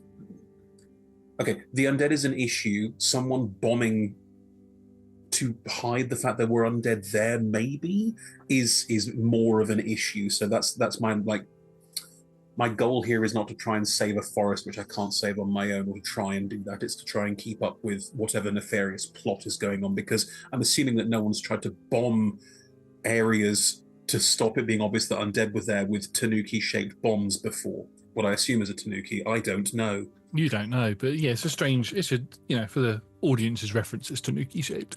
But, yeah, you can carry on following this, and you've travelled the autumn forest many, many, many, many, many times. Yeah. Many times. You are very well versed with where a lot of things are. You notice after a little while, with how the landscape and everything is, that you are getting very, very close to where the Sealy Court resides in its large tree that it resides in, except the large tree is nowhere to be seen. Just not there. It's just not there from where you are currently. But as you get closer, you begin to see the remains of a large tree in what is now a large clearing. You can see a number of bodies lying around within where the trunk would have been and on the outside of it. Some of them have been crushed by falling bits of tree and stuff. The actual trunk itself is not fully broken, but there's like little bits of it that are sticking out of the ground. You can see the roots. It's just a massacre, basically. Well, Gertie's horrified. Slightly stolen your thunder in that you described this Tom before. It's not your fault. Can I, any survivors, anyone alive, any of the bodies moving in any way, anyone with even the slightest hint of life to them that I can get any more information from, or is everyone dead? Everyone is dead. Everyone that you can see is dead. Can I do a quick couple of fly passes over? How long does Detect Magic last? It was 10 minutes, so it will have gone by now. I'd say you can ritually keep casting it to keep it up while you're flying around. Yeah, I'm looking for any kind of hint of magical ward, anyone trying to protect themselves, or any kind of magical healing, anyone trying to heal themselves, to see if anyone has survived this. Like, if there was an amount of like this wasn't blown up by the undead, that doesn't make any sense at all. Presumably, and also, can I see any more of these like bomb casings? Is there anything else like that around? If you sort of like do a sort of dive flyby and just have a little look, just to sort of keep yourself protected so you can get away quick enough just in case something does jump out at you, you can see there are lots of these casings all over the place, sort of not so much within the trunk of the tree, maybe the odd few, but a lot outside of the tree. You can see as you cast Detect Magic again, and as it's following you around, you can't feel any magical presence around you. Wards, no healing. Like, even the wards the thing had, it's all destroyed. It's all gone. Everything's gone. This place is completely dead, I believe. Detect Magic doesn't allow you to see through objects, does it? No. If things are blocked, they're blocked. Yeah, so you don't feel anything, because anybody who watched the last episode knows that there are two people underneath this tree. I know that. Chris knows that. Chris knows that, yeah. Gertie doesn't.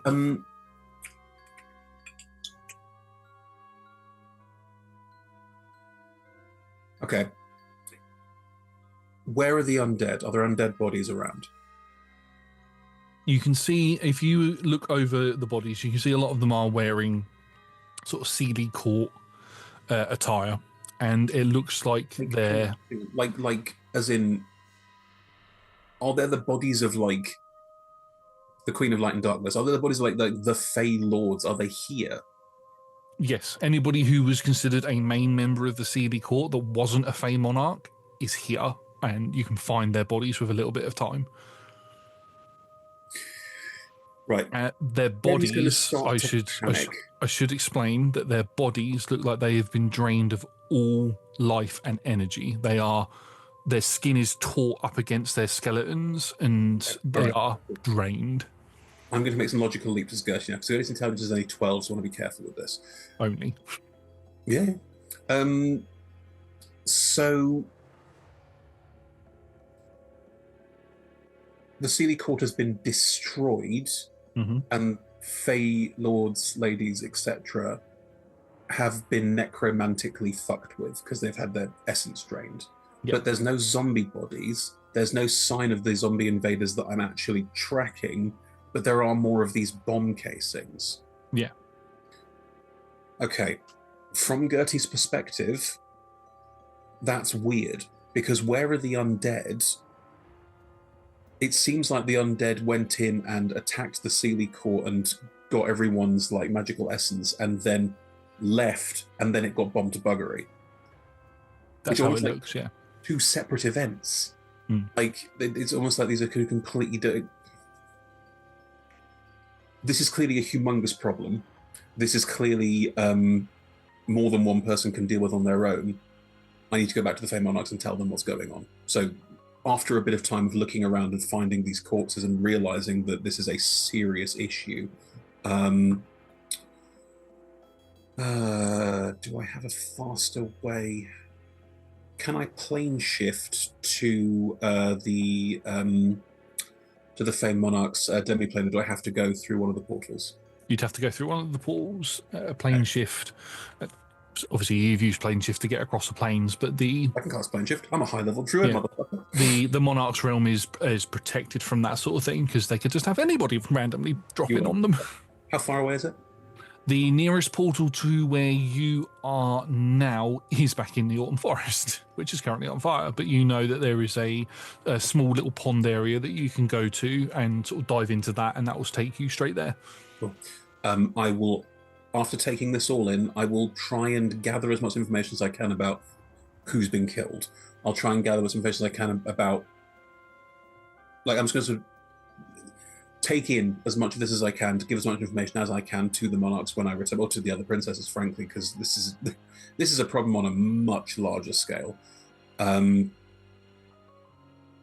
yeah, once I've sort of taken it all in and tried to like collect all the information that I can, I will just off like a flash and fly straight for it. Less worried about being stealthy now, just trying to get there as fast as possible, because clearly this is a much wider problem that will be a much bigger issue for all of us in the long run. So yeah, go. You are gone like a lightning bolt. Yeah. And as you fly through the forest, well, you don't fly through the forest, you fly above it to around where the point is. You know, you need to nose dive down. And again, you're so well versed with this area that you just plummet through the canopy and straight into the pond, and you feel that magical energy wave wash over you, and then you sort of get thrust out the other side, and you are on one of the very many routes that leads towards the monarch tree, as we're going to call it. Please tell me that it looks normal and everything's fine. Make me a perception check. Okay. 28. As you land on fucking 28, as you suck it. Plus 10, 28. As you land on the tree, as you land on the root, part of the root itself breaks away from your footing and falls down into the sort of void that's sort of surrounding you. You've fallen down this thing a couple of times when the tree's been a bit slippery. It just takes you to another area of the Feywild, and then you have to find your way back. Yeah, that works. I'm good. Yeah, so you're all good. But the tree is never broken apart in that way. And as you look down at the tree, you can see that it is not its usual colour. It is a dead grey colour. And as your vision tracks up towards the tree, you can see that its vibrant, four-seasonal leaves that it has have all fallen off, withered and died, and you begin to see the shapes of bodies around the grounds area where you have so frequently done your princess training.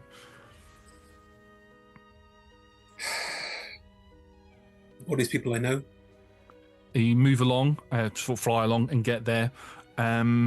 I'm not going to make you roll any sort of check for this. You find the bodies of the Myconoid from much from when you were a child.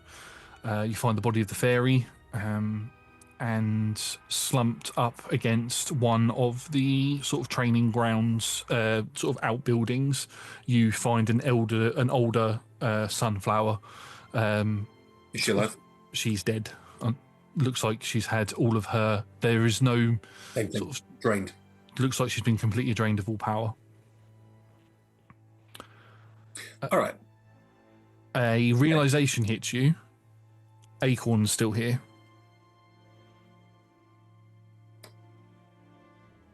Yes. Do I still have detect magic up? You can still have Detect Magic up if you'd like to. For your purposes, you know the Acorn served probably about 5-10 years with Drasilda. Then Drasilda was sort of kicked out, and but Acorn was so well liked that she became more of a. Oh, they became more of a steward for the princesses and the monarchs. So sort of took up a more of a sort of leadership role, and so we're still here. The effect that has killed Sunflower, it's magical, I presume. Necrotic, I presume. Strong necrotic energy. Okay. Before I go any further, I'm going to cast Protection from Evil and Good on myself. I'll burn the spell slot. I don't have time to not. Much like the starry form visual that you described earlier, it is very much a hand on hand, and well, I've got the flower, but a leaf on that glows, and that starry form encapsulates around. And at this point, I am protected from many types of creatures, undead being the main one. Probably a good thing. Disadvantage on attack rolls against me. Can't be charmed, frightened, or possessed by them. If I am charmed, frightened, or possessed, I can roll again, but I'm not, so it's fine. I assume I'm not. Am I? Do you need me to roll again? Anyway, so what are you doing?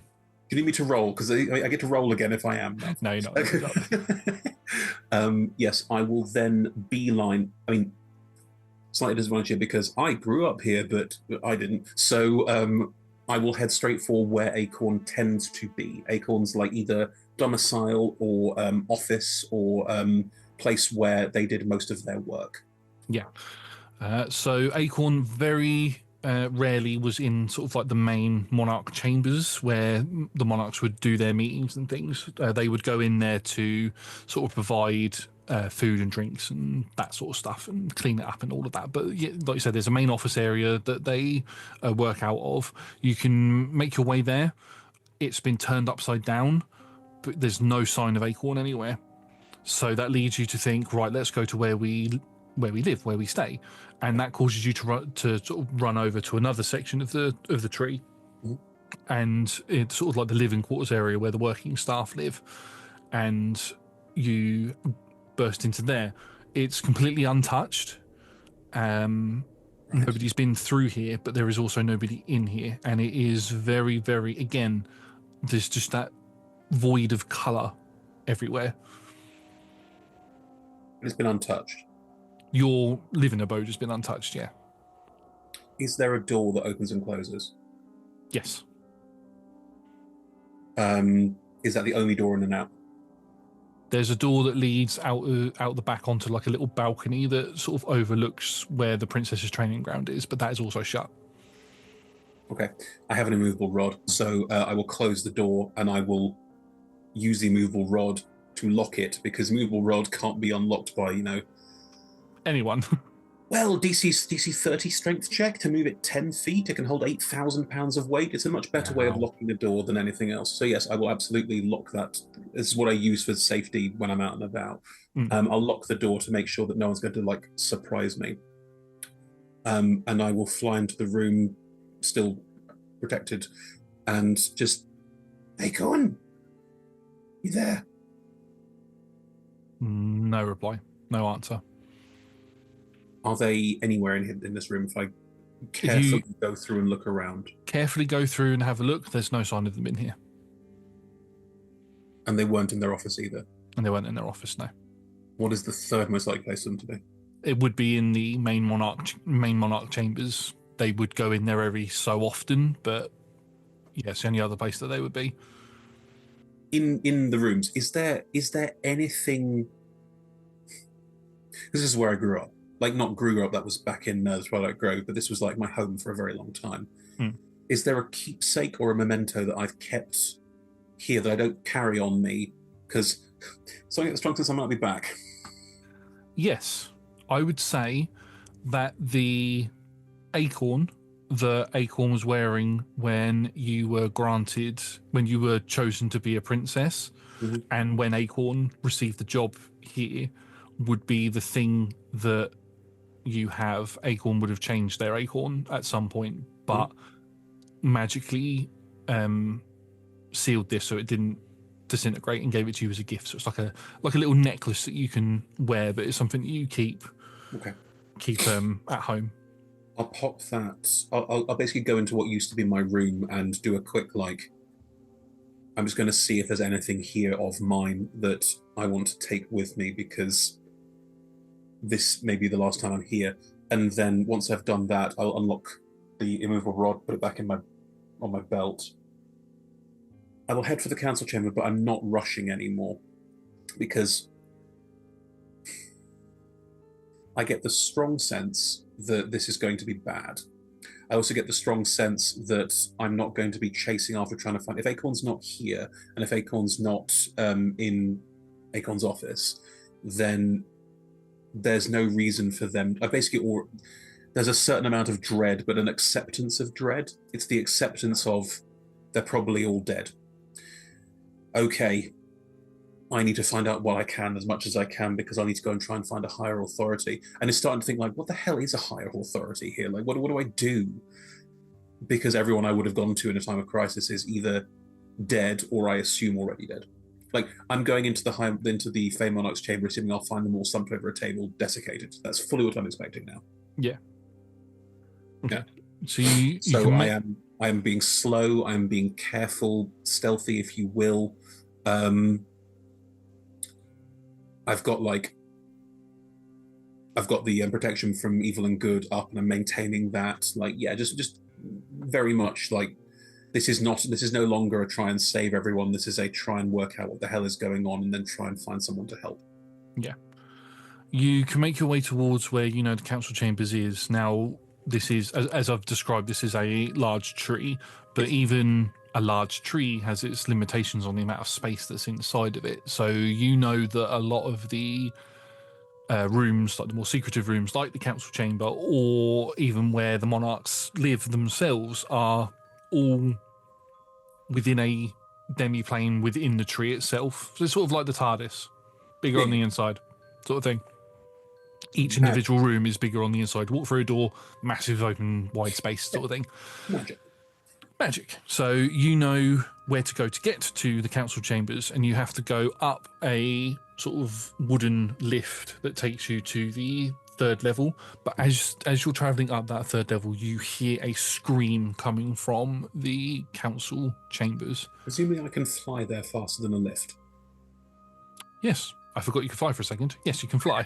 So you get there quicker, but you still hear the scream. If I hear a scream, then someone's still alive. And if someone's still alive, then I can help them. So I am caution to the wind, off like a shot, just try and find whoever needs help and help them immediately. Yeah. Regardless of personal threat. Yeah. As you burst through the door, you can see each of the members of the... Josh is looking. Here's my list of Fey Monarchs. Here's my list.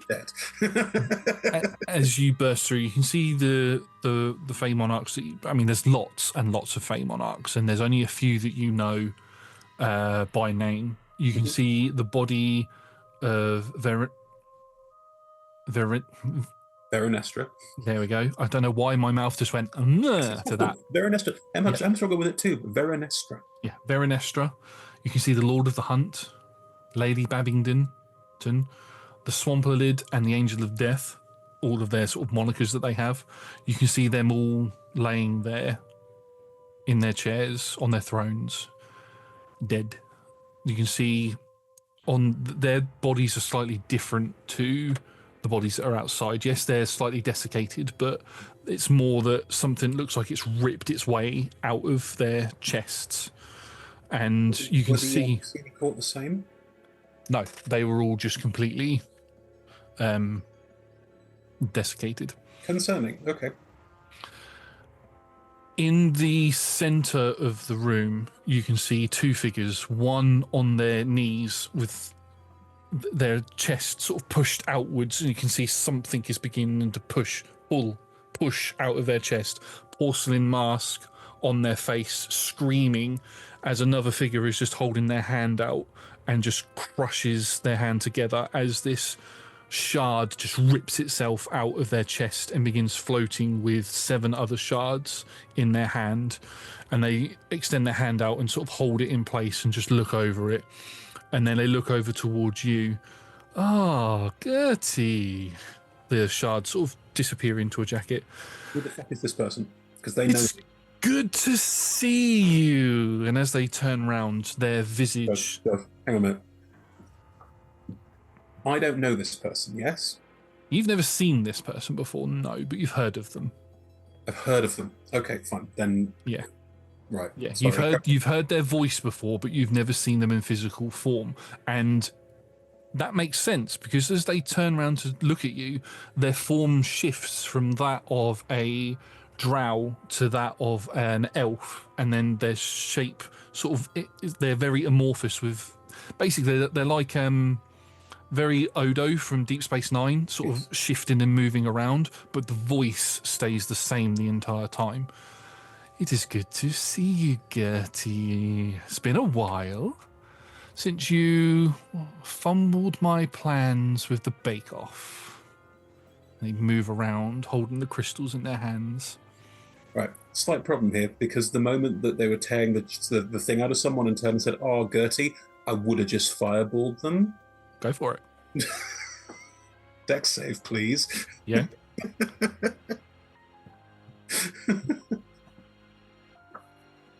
Oh, okay. 33. Okay, so that's half damage. Yep. I think it is, isn't that? Yeah, it's half damage. Yeah, half damage. I just did a 3rd level. I just used a spell slot. Well, it's technically not a spell slot. It's a bead from a necklace. It was just instantaneous. Yeah. So half 27, 13.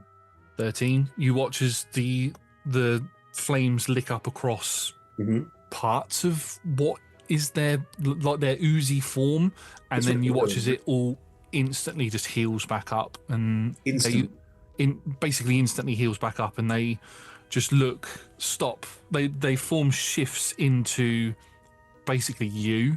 They look exactly like you, but instead of being red and sort of pinky of colour, they're more sort of dark grey and black, and they just look at you. That was fun, wasn't it? Let's just I don't need a fucking monologue. I don't need some bullshit from you about, here's all my super secret plans. You are not powerful enough to have done all of this. Some of it I will give you. Also, fuck you for this, by the way. This is not okay. It's okay for me. You had a question? I'm guessing that's where this was leading to. Why? Power. It's all about power. I've made a deal with a powerful being that has told me that if I provide them with things...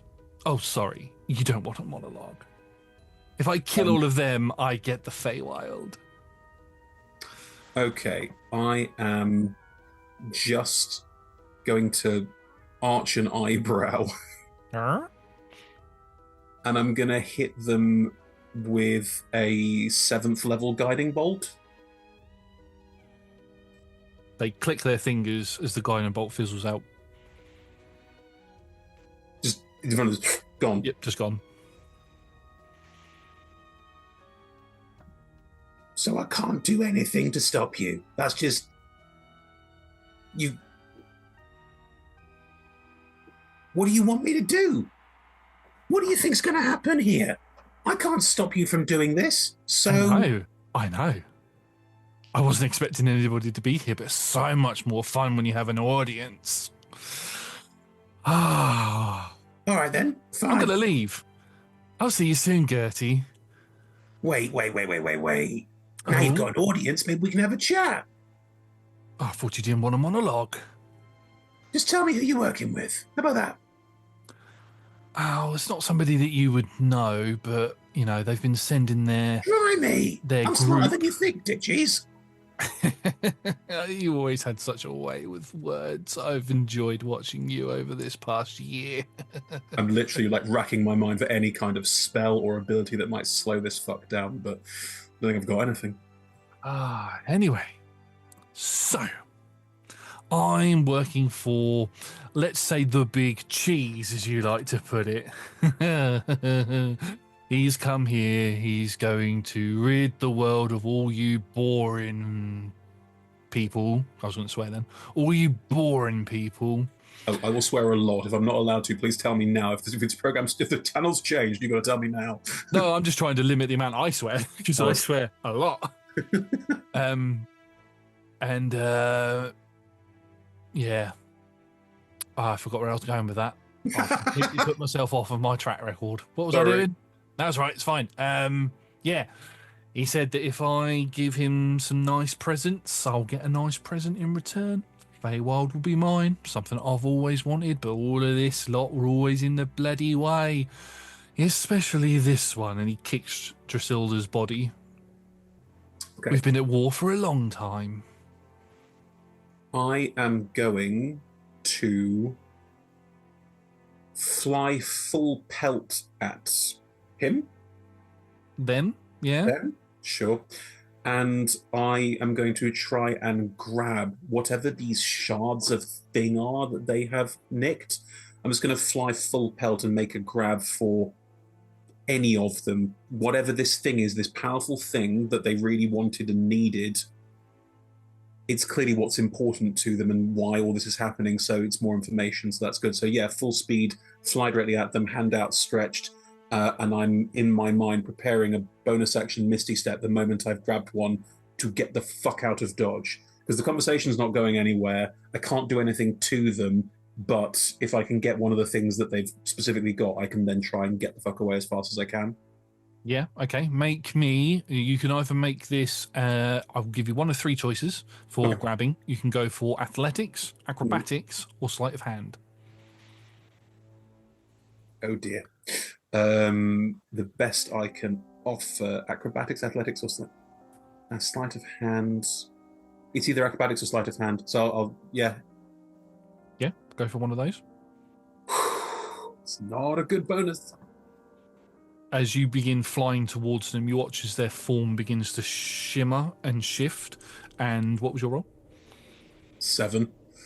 You go to reach out and they just disappear into a void and appear near the entranceway, still holding all 7 of these shards in their hand. I'll lean around past them and won't cast Misty Step, obviously. I'll just fly around looking back down at them. They put the shards away. No. We can't be having any of that here now, can we? Ruin my plans. But I feel now that you've gotten a little bit aggressive, it's time for me to leave. Don't worry, the undead will be here to finish you off soon. Ha ha ha. Gotten? Now that I've gotten aggressive? I've never not been aggressive, motherfucker. It's go time. And I'll try and do this. I'll zoom straight back and try and grab another shard again.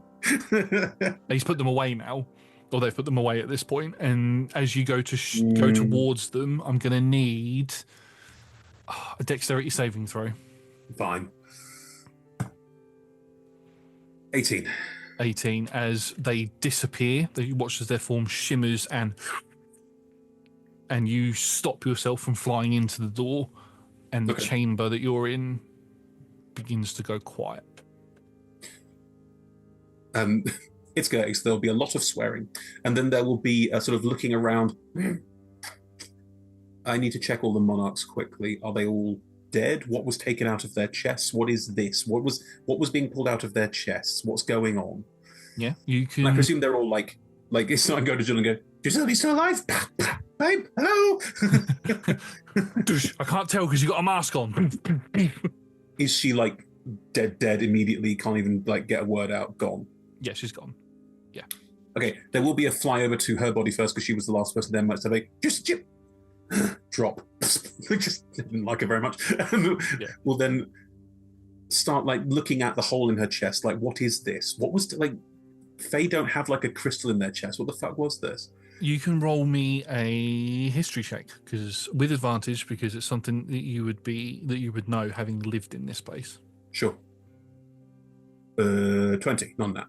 In terms of the hierarchy, when it comes to the Fae, you know that the Seelie and Unseelie courts and the seasonal courts were all sort of like the lower levels. Yep. They were the ones that sort of operated on the Feywild and in its various different plane, like mainly on the main Feywild plane. And those nobles and everything, nobles that you've just seen that are dead, are considered to be very powerful archfey. Mm-hmm. When it comes to the Fey monarchs, they are on par with a pantheon of gods that you know to be called the Seldarin, which are elven gods. Yep. So you would have been taught from quite a young age that each of the Fey monarchs carries something around in them called a god shard. Because they're not as powerful as the Seldarin, so they're like the level below them. So their god shards aren't as big or as powerful. Gotcha. And all of the Fey monarchs were archfey that ascended to godhood. So, or what would essentially be godhood in the Feywild anyway. Sure. In terms of what they would be in the material plane, they would be more demigods. I just realized I could have added, I have a thing called Cosmic Omen, which lets me add D6 to a number rolled on something that's important. But I'm guessing a D6 wouldn't have made much choice on a 7. No. No. Not against another member of the Fey Monarchs. Yeah. Okay. So their god shards were taken. I can deduce that. You can deduce that, yeah. You also know who that was. Yeah. Rack and Ruin. Yeah. What can they do with god shards? Like, do god shards hold inherent power in of themselves? Do they power something? Can they be absorbed? Like, what happens with them? You're not 100% sure because it's not something that was ever taught, because teaching somebody what god shards can do might send someone on a murderous rampage to collect god shards. Funny that. Yeah. But as you deduced, Rack and Ruin would not be strong enough to do this on their own. They would not be strong enough to take out the other members of the Fey Monarchs without significant help from someone else. They also shrugged off like 2 attacks from me that should have been like fairly difficult to shrug off. Like not impossible to shrug off. You've heard of encounters that other party members and maybe even yourself, I can't quite remember, have had with Drasilda.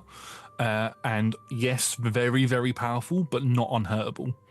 I've never fought Drasilda specifically, no. But yeah, like these My brain trying to remember who fought Drasilda. It would be a battle, but I'm a relatively senior princess by this point, like yes. Not like high ranking, but like I've been. Oh no, you'd be quite high ranking. You would have been quite high, just underneath Sunflower, I reckon. But not like the most powerful of them, which would have like had a fight on their hands dealing with a Fey Monarch. That's not not to bring a downer to it, but you probably are now. Well, I've been away for a year. That's entirely possible. No, I'm saying that they're all dead. Oh yeah. Okay. Gertie will have a certain like dropped a cylinder like a sack of wet shit, and will have gone. We're looking around, and will then suddenly, Acorn. Any sign of Acorn? Anything at all? I think as you've been moving around the bodies, you hear a faint coughing come from the far back area of the room, and you can see a large, like, fruit bowl is turned over and slightly elevated, and you can see a pair of legs sticking out the bottom of it. I immediately fly over and lift it off. Yeah, lift it off, and you can see in a very cracked acorn shell, to the point where it's almost been crushed or has been crushed, is an elderly acorn who at this point would probably be about 500 years old. So has just started going grey, but is. Are they injured? They are, as you turn their body over, you can see that they are incredibly. There's a blackish vein type situation pulling up the sides of their face, and it seems to be sucking out their life force. And they cough and open their eyes. You can see they've gone blind in one eye as they look at you. Start to shift into a starrier form, like as described earlier, with this the sort of washing over effect comes over as I gain a starry form of the chalice. It's a bonus action, so literally immediately, and will start channeling healing energy into them immediately. So if I cast... Hang on, it's complicated. If I cast a healing spell, I can basically heal them more. So I'll basically be casting Cure Wounds and then pumping in extra hit points on top of that. There's no attempt to try and purify a wound or anything like that. It's literally just healing magic. Yeah, you can do that if you like to. Okay, so it's a D8 plus 5 plus 2D8 plus 5, so it's 3D8 plus 10 on a first level spell slot. That is ridiculous. It's not ridiculous. It cost me a wild shape. I mean, come on now. Oh, okay. If it costs you other resources, then 24 hit points. Okay. You heal 24 hit points, and you can see a little bit of colour comes back into Acorn's face, but that's removing the black veiny thing. It's not doing anything to that. Crap. I will. Restoration.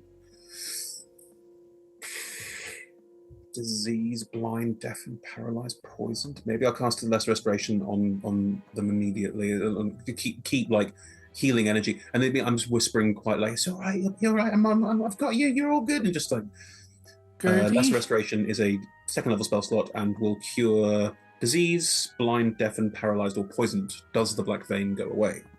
Gertie, is that you? It's all right. I've got you. You're all right. I've got you. Okay. The lesser restoration doesn't do anything. What the fuck? The vein does grow up a little bit more, and it sort of covers over the eye. Panicking slightly, I will instead focus on the magic of the vein going over itself, and I will cast Dispel Magic on the effect, seeing if I can get rid of the necrotic magic that is doing this as a third level spell slot. Can you roll me a D20 and add your wisdom modifier to it, please? Or whatever, you're a druid, so it would be your wisdom modifier, wouldn't it? Yeah. So it's a wisdom check. Yes.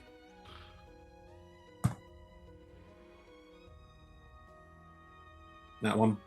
6. It doesn't do anything except for cause the veins to grow faster. And Gertie, she holds they hold their hand out to you to try. They're reaching out for you. Panicking now. Healing is doing nothing. Gertie, take my hand, please. I'll hold their hand while I'm desperately trying to find anything else I can do to stop this. Stop, Gertie, stop. Stop. Please, stop.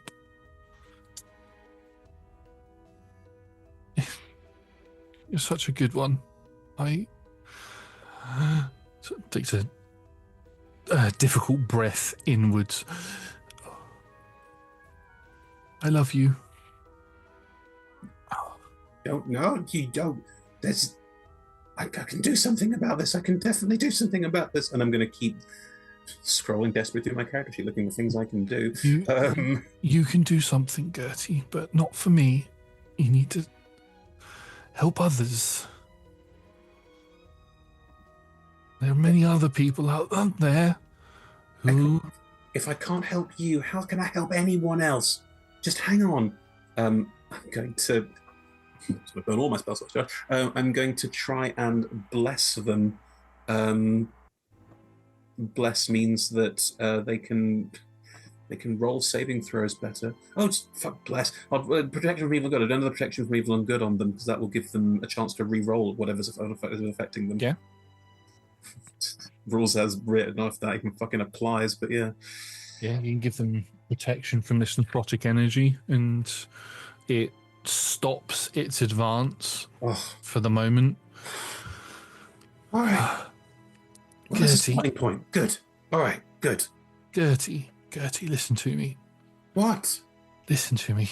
In the council chambers, the room beyond this one, there are things for you to take.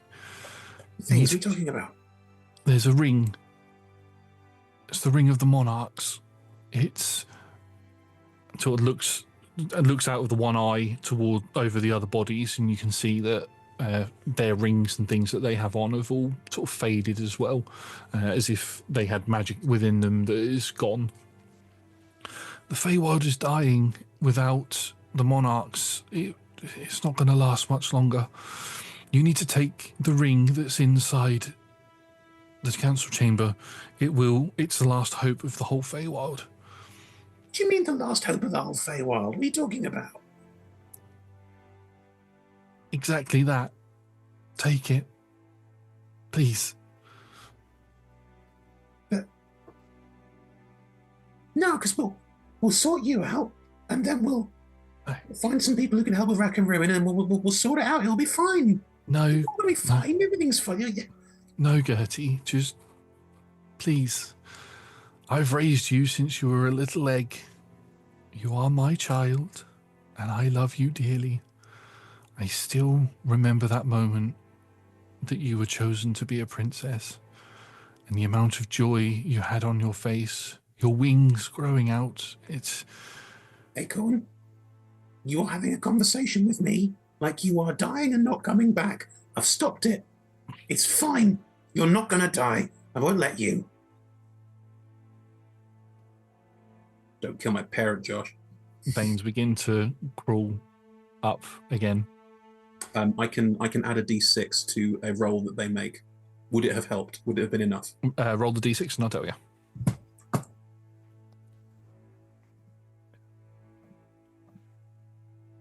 Six.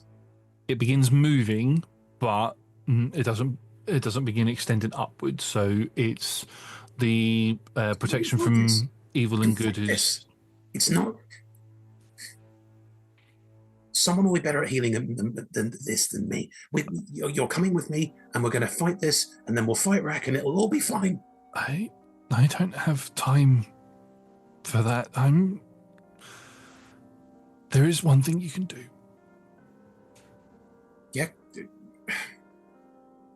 If this is another final thing before I die, then you can stuff it. All right? It's not happening. Take my hand. Holds the hand out again. Holds both hands out towards you. I'm holding their hands.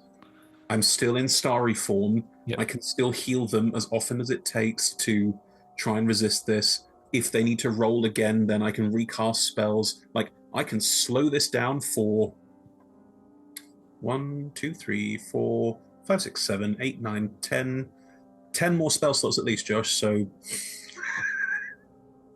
They look towards you. I had some...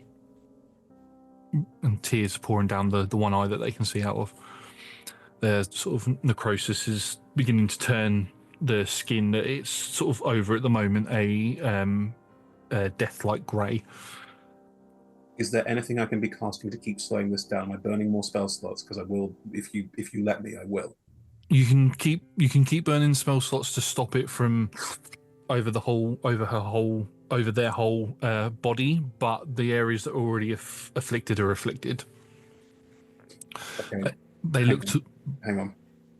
The areas already being afflicted. Yeah. How aware am I that I can't save them? You could roll me a... You can roll either Arcana or Nature. You know, in the world's largest irony for a druid, I'm shit at both of those. I will roll a nature check. No, that's 16. It's all right.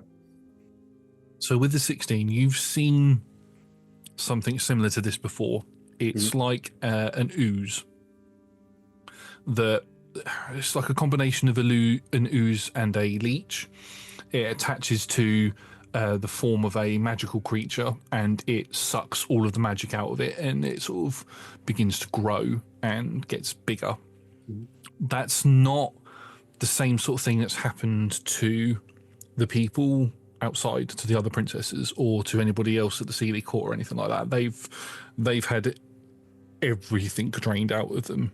Yes. Whereas this looks like it's just draining Acorn's magical power, but Acorn's because of Acorn's nature, their magic is intricately tied to their life force, so it is killing them as well.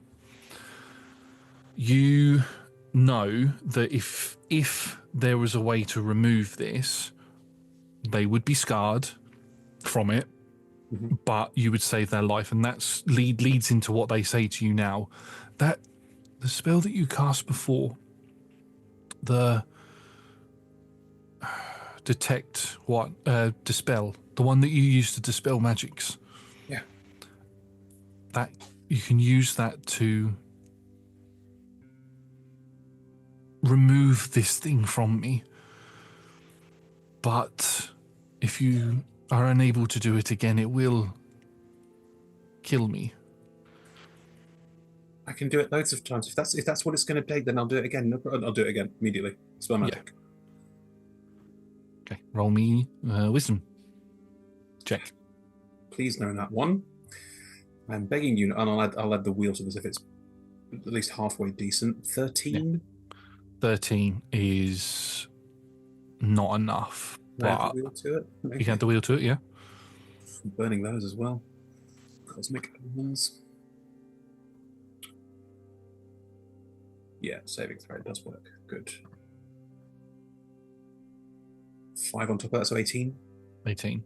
As you cast this dispel magic, you watch as Acorn winces in pain, but this thing begins to retract, and it's like pouring salt onto a slug sort of thing. It falls off and just slops to the floor, and Acorn looks down at it, and you can see that as it sort of moved away from their arm, that you can see their arm is almost skeletal-like, with the skin on top. It's not dealing hit point damage now, but they look over you. Thank you. I'm gonna stamp on it. I'm just gonna fly down and just like angry kobold on top of it, stamping it into the ground repeatedly until it is mush. Stamping it into the ground, and Acorn's sort of there as you're stamping on it, and I can breathe. I can breathe better now. Okay, fine, good. That's the first problem. I think we've got plenty of other problems considering the whole situation around here. I know. I need you to do one mission. I need you to do a mission for me. I cannot live in this body. Not now. It's too far damaged, and no amount of magic that you cast on me is going to repair it. But you have saved my life. I need a new body. And that is something that you can give to me. All right. But it's going to mean that you are going to need to leave here. I was waiting for you to come home before I told you this, but I just received a promotion. The Fey Monarchs have been so pleased with the service that I have provided them, and have been so impressed with the young princess, or the princess that you have become, that they granted me the rank of Archfey. Wow. And they granted me an area to call my own for us to go and live together, and we could build our own community. I mean, if the Feywild's fucked, then that's, whoop-de-doo, but also hooray, like, this could be really good if the Feywild's not fucked, like... I need you to save the Feywild. I need you to save me. I need you to go get that ring, and I'm going to come with you, but not in physical form. Okay. And you watch as the unnecrosized that word. Parts of them begin to glow a vibrant yellow color. I'm going to go now, but just know that I'm always here. They place their hand on your chest. Yeah, so we find your new body. It's fine. And they sort of pull, their form changes into light and enters into your chest. You watch as all of the necrotic energy is left behind, and like that ichor, that ooze, slops to the floor. Okay. You have just gained the Archphase Blessing magic item, which is an artifact that is custom made. I will tell you what it does. Is it in the Beyond thing? Can I find it? It's in Beyond, yep, you can find it. So, much. I'll find it later. Please tell me. Yeah. I'll tell you what it does now so the audience know as well. So, I just need to change one thing on it quickly because of things. So the Archphase Blessing, the Archfey Acorn has bestowed the Archphase Blessing upon you. You gain the following. Fey resistance. You are immune to being charmed and have resistance to necrotic and poison damage. Sweet. You gain a Surge of Power, or Surge of Power. Whenever you cast a spell that deals Radiant or heals a target, you can use the Blessing to deal or heal the maximum amount of dice instead of rolling. Once this property is used, it can't be used again until the next dawn. Ooh, you gain Fey Step. As a bonus action, you can teleport along with any equipment you are wearing or carrying to an unoccupied space that you can see within 30 feet. Basically, Misty Step without a spell slot. Sweet. And then the final thing you get is something called Fey Counterspell. You have Counterspell always prepared, except it has been upgraded by the Archphase Blessing. When you cast Counterspell, the target takes 3d6 psychic damage and must make a Charisma saving throw instead of Constitution against your DC. On a failed save, the spell fails and has no effect, but the spell slot used to cast it is not expended because we're using the newer Counterspell rules, because that's fairer for everyone. Right, so hang on. If I counterspell a spell, what happens? If you counterspell a spell, whatever was used to cast it, action, bonus action, reaction, components, all of that sort of stuff, is wasted except for the spell slot itself, and that works vice versa for if you get counterspelled. So the counterspells that you just suffered from Rack and Ruin, you didn't use those spell slots. You still have them. See, so I didn't burn my 7th level spell slot. Thank you. For that. Okay. Okay. So I don't fully understand the new counterspell rules, but I will happily read up about them. Yeah. Cool. Okay. Great. So you gain that. This is your artifact item. Each of the other players have received their own artifact items. It does not require attunement. It is permanently with you. Cool. So Acorn is no longer there. Acorn's no longer there, but you can feel their presence within your chest. And you know that you need to find them a body. You need to find them a new body, and they'll probably get a new body when I've saved the Feywild. There'll be a certain amount of looking around at the Feywild, and just sort of Gertie's attitude has always been very fuck it. Like, this is just the way it is right now. Going, right, guess I'm saving the Feywild, and we'll look around at the rest of the bodies here and just is there anything else I can glean here? Anything that's information? Anything that's of any value as a way to deal with? The only other thing is the council chamber that Acorn told you to go to. But in terms of what's in this room, what were they like? Is there any reason why Raccoons come now? Were they looking into strange tanuki-shaped bombs and writings? Have they got notes? Just have a quick look over. Am I missing anything? Yeah, you can have a look over, and it weren't that they weren't talking about any tanuki-shaped things, but they were talking about the increased presence of the undead and the fact that contact with other pantheons of gods from other planes has stopped, and they are concerned that somebody is hunting anybody who has a god shard, and that they were looking to send a team out to begin investigating it. Right. And your name is listed on there. Yeah. So Okay. And there's a list of names of gods that they have frequent contact with that they have no longer been able to contact. Who's on the list? Every member of the Seldarine, don't make me name them all, and Kelemvor. Shit. Okay. Right.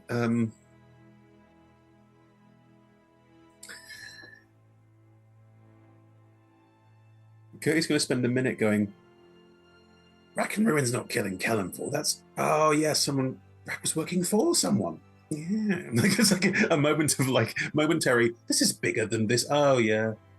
So then, all right, so someone bigger than, yeah, this is God level.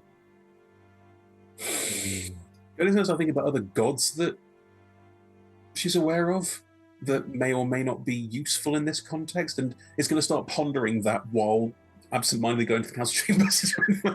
You sort of randomly walk into the room to grab this ring, but and like, you have a sort of in the back of my head going, Chauntea? No, that seems silly. Like, and then you go through like Orcus, Tiamat, and you go through some of the I'm not thinking of the obviously dumb ones. That's insane. I'm thinking of more like harvest gods and like the ones I'm aware of that are like, because would Gertie be overly aware of like a non-Fey gods? Probably not, especially. So like, wasn't there one who liked to like stab himself? Is that a thing? Like, it's just like trying to think of God, like, because that's the next step. The next step is clearly going to be trying to find another god who can help, because clearly the gods of this domain are all fucked. But yes, what's in the council chamber? Sorry, Gertie is as absent-minded as I am about wondering. Is going. The council chamber itself looks like it once held a plethora of different artifacts to do with the Fae, but all that is in there now, floating on a pedestal, is a singular ring that looks like it's made out of various different types of wood, and in the center of it is almost like you can't tell what type of like crystal, diamond, amethyst, you can't tell what it is, but it looks like a flowing pool of water that is sort of splashing up against the sides of this ring.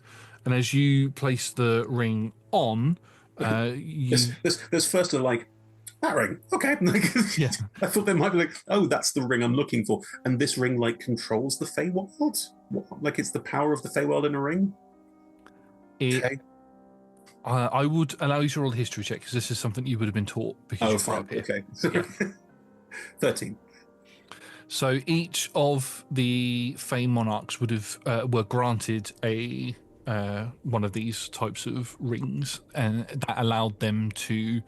They're incredibly powerful beings as it is, but they needed just that little bit more in order to like create their own domains. Like the Feywild itself is the Feywild. You can't kill the Feywild. Like you can't destroy it effectively. I mean, you would need to be incredibly powerful. There's no like single figure that you can kill to kill the entire Feywild sort of thing. But there's no Feywild anchor being in our Marvel parlance. Basically, yeah. But what these rings do is they allow for the Fey monarchs to create their own sort of like little demi-planes that sort of split off from the Feywild, and then they become the anchor points for those demi-planes, which does send a slight bit of fear across you, because if all of those Fey monarchs have just died, that means 7 Feywild planes have just snuffed out of existence, and all of the people inside them have just died. But then I think they're demi-planes that will have been their own private domain, so it's just like a bunch of servants and family members and like... They might have had some people, like when I say demi-planes, they could be like masses of like 5, 6, 7 cities and mass lands, depends on how old they are. Let's have Gertie's mindset for this. Well, if they were less greedy with the number of people, you know... And this was a newly forged ring, so there was somebody out there who was going to be basically ascended to a Fey monarch. Yeah, no, Fey Acorn was given the title of Archfey, so so they would have been more like Sealy Court sort of member. Oh, lovely. All right, so they were. This isn't. I'm not using this ring to make a demi-plane for Acorn to live in. No. Okay. No. This is going to let me like rebuild the Feywild, presumably in some capacity. In some capacity, yeah. Cool. All right. I take it in the future, as the campaign goes. So yes, you can add the ring of the monarch to your character sheet. Ooh, more magic items. More magic items. This one does require attunement, however. Huh. It doesn't have make demiplane. Do you want to read out to the audience what it does? I can indeed. Or do you want me to? I'll let you do it because I don't have it open for some reason. This ring is the symbol of the Fey Monarchs, and it grants its user +2 to their spell attack rolls, spell save DC, and any healing that they do. Jesus Christ. So with the max healing and with the +2, someone will just get a bing, you're fine now. Alive. While wearing this ring, you can take a reaction to absorb a spell that is targeting only you and doesn't create an area of effect. Is it a rod of absorption, basically? Basically, yeah. With a few little tweaks. What are the tweaks? I'll read later. Right, so cool. Yeah, awesome. But that's how I can't use it to make a demiplane. It's like a that's like a hidden trait that an archfey needs. Put it on and go. Think about making a demiplane. Nothing happens. Like concentrate on the feeling of acorn in her chest and go. Did I miss something here? Am I making you a new home? Am I somehow holding on to the Feywild in this ring? You get the feeling that you're not an archfey, so you can't do it. Oh, so I can. Is this a conversation? Good. Otherwise, I'm just talking to myself. Oh, it's been a day. I will look around this room. Anything else of amazing, ridiculous cosmic value in here? No, it looks like this place has been looted.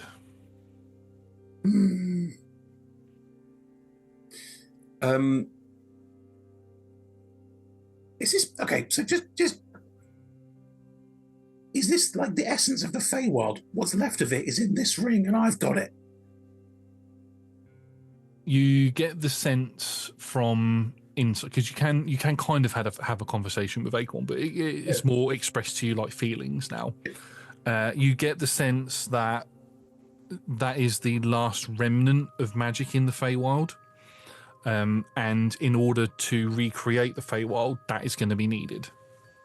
Better not lose it then. Dunk, dunk into the void. Shit. No. We'll do it like better not lose it then. But I'm where it fit there. You get a sense of annoyance come from his face. Look, Gertie's a bit of a shit. Oh fuck. And still, just stand in this council chamber going, and we'll start thinking over everyone she's ever known. You hear some clattering outside and some shambling. That'll be the undead then. I think. Is there any other way out of here? Is it like a window? Not in here, no. Just very well protected. So you'd have to go through that door that leads to the elevator that you could just fly down, and then there's windows and stuff in sort of the main trunk. Right, I'm going to poke my head out the door. It's like, imagine the cartoon, like what's out there? Well, you're on the third floor, so there's nothing like around you at the moment, but you can see in the entranceway there are undead crawling in. Some of them are wearing princess outfits, and you do instantly, with your passive perception of 20, recognise that your friends have gotten up, and Sunflower is one of them that are crawling around. Oh, good. Let's hope they're mindless. I'm going to attempt to GTFO by flying out and then just flying down towards the lift and just like avoiding all of them. If it looks like they're going to attack or use spells or whatever, I will activate my robe of scintillating colors, which is it's a robe that goes over the back of the jacket, and it just means I sort of like I suddenly like dazzling, and it means things struggle to see or hit me if I use it. So like use that to. I don't want to fight these fucks. I just want to get out of here. So it's very much like zoom down, and if they're like, or they start like casting spells, like they've still got all their abilities back, like I'm gonna activate this as an action and you want me to roll initiative, or what's happening? No, don't need to worry about rolling initiative. With the way that you described it, you fly down. Well, you don't even need to fly down the lift shaft. You can just sort of hop over the balcony and just descend down. They have disadvantage on attack rolls against me, and they have to roll a DC 15 Wisdom saving throw, or be stunned. Yeah, I mean, you're high enough that none of them will get to attack you. They're sort of just aimlessly walking around. They are. Stun them anyway. You can stun them if you want to. Yeah, I'll roll. Boom. With their minuses, they're stunned. Boom. Yeah, so they're stunned, and you just fly out into the sort of large area outside, and you know that you can go through follow any of the vines, any of the routes, that will lead you out and back into the Feywild itself. Are there more undeadies around? Like, is this a place I need to leave pronto? There are a lot of them around. Some that don't look like princesses, some that look like members of the Seelie or Unseelie court, and some that look like they're wearing foreign armor. I see, okay. Now, Josh, this is a big question. Who do I know who worships a god who may be alive, who is a human or like material plane god that I don't really have much truck with? Like, thinking on previous adventures, I can't think of any. Oh, you can roll me a perception check. Interesting. Okay. 25. As you are sort of flying in the air out of range of any of these things, just sort of like going, oh, Georgie didn't worship anyone. Yeah. Ogden didn't worship anyone. Where do I go? You hear a noise of bodies being thrown everywhere, like a meat slapping. Oh, slapping meat. I can imagine it vividly. You hear, you just like something is mowing something down, and as you sort of turn, you can see bodies of these undead just sort of flying out. And flying down into the void, flying into the walls, breaking into pieces and things, and you can see running in between them. There is this sort of dark purple-haired figure, sort of short crop cut, wearing a mixed match of armor, looks elven, maybe dark elven in appearance, just charging through with these spirits, sort of shifting around them and attacking these figures and. Attacking these undead, and you can see that they're fighting them as well, and they're spinning around, firing spells at them, spinning around, firing more spells, and it looks like they're trying to fight them. Do they need help? Are they fine? Sounds like they're fine.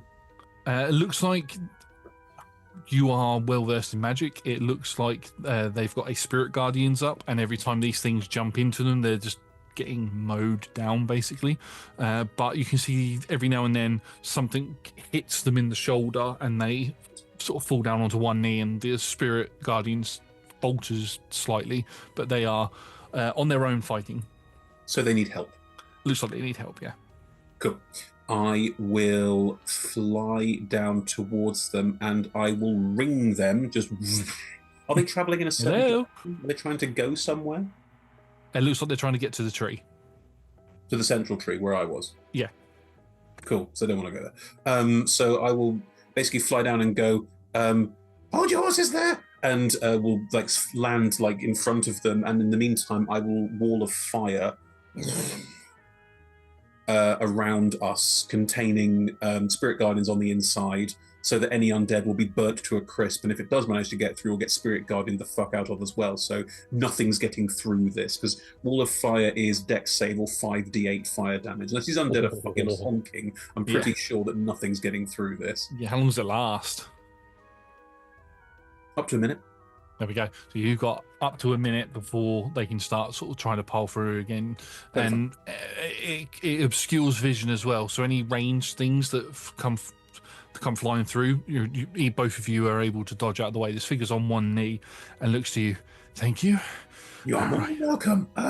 A, who are you? B, what's going on? And C, we've got a minute, so make it snappy. Zimoira, name, trying to find survivors and take them back to the Citadel.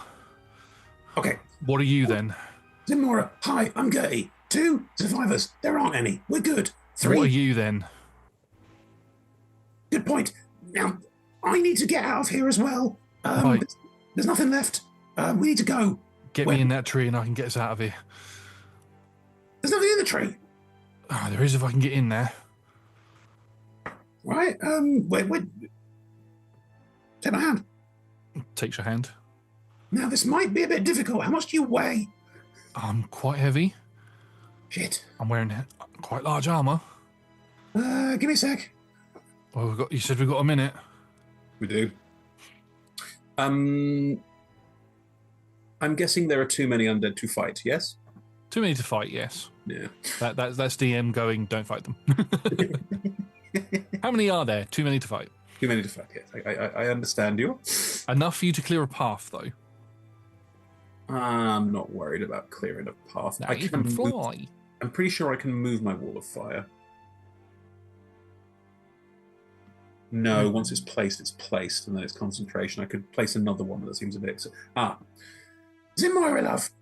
Yes. How do you feel about being polymorphed? Not a big fan of it, no. But if I get out of here alive and you can get rid of it when we get in the tree, I suppose so. All right, don't resist this. And I will turn her into a newt. Lands on your shoulder. Has resting bitch face while as a newt.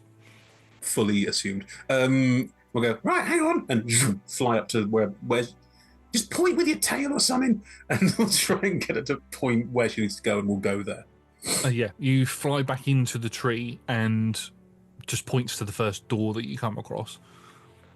Really? It's remarkably easy. Just looks at you like, and? You want to get out of here? Open the door. What was there? Nothing. They still sat as a newt on your shoulder. Take the newt off, flick the newt off, and drop the spell so that Zimmoira lands awkwardly in a heap, hopefully. Somehow manages to do that, land in a really cool way. Close the door. Closes the door, right. And as these creatures begin to sort of get towards you, she rummages in her pouch and she pulls out a key. This key is silver and it has a gold inlay wrapped around it with some platinum, and it has where the whole bit would go for it to clip onto something has a gemstone encrusted into it. Right, puts it into the door and twists, and as she twists it, you watch as this purplish gold magic like veins covers the door, which is something you've never seen any of these doors do before. Does that work on any door? What? Does that work on any door? Yes. She opens the door to a brilliant white light, puts the key away, grabs you, and jumps through as a few more of these things follow. Yeah, why didn't we use that? And that, as you jump through, is where we are going to end tonight's session. Thank you very much, everybody, for watching. We have been Roll Together RPG. This is currently the final episode for our one-on-ones. We're going to bring the party together in the next episode. So as you would have seen, we've sort of ended it in a way where they can all meet up in the next session. So do join us for that in a couple of weeks' time. Massive thank you to our sponsors and supporters and to the D20 Club on Patreon. They are fantastic. They are the best. You can join them from as little as one of your local currency per month or one goat, which must be sent to Tom for various reasons. Don't send Tom goats. This has become a thing. It's not humane. It's really a problem and it needs to stop. Yeah, it needs to stop. But please send Tom your goats. Anyway, we're going to go and we will see you soon. Bye.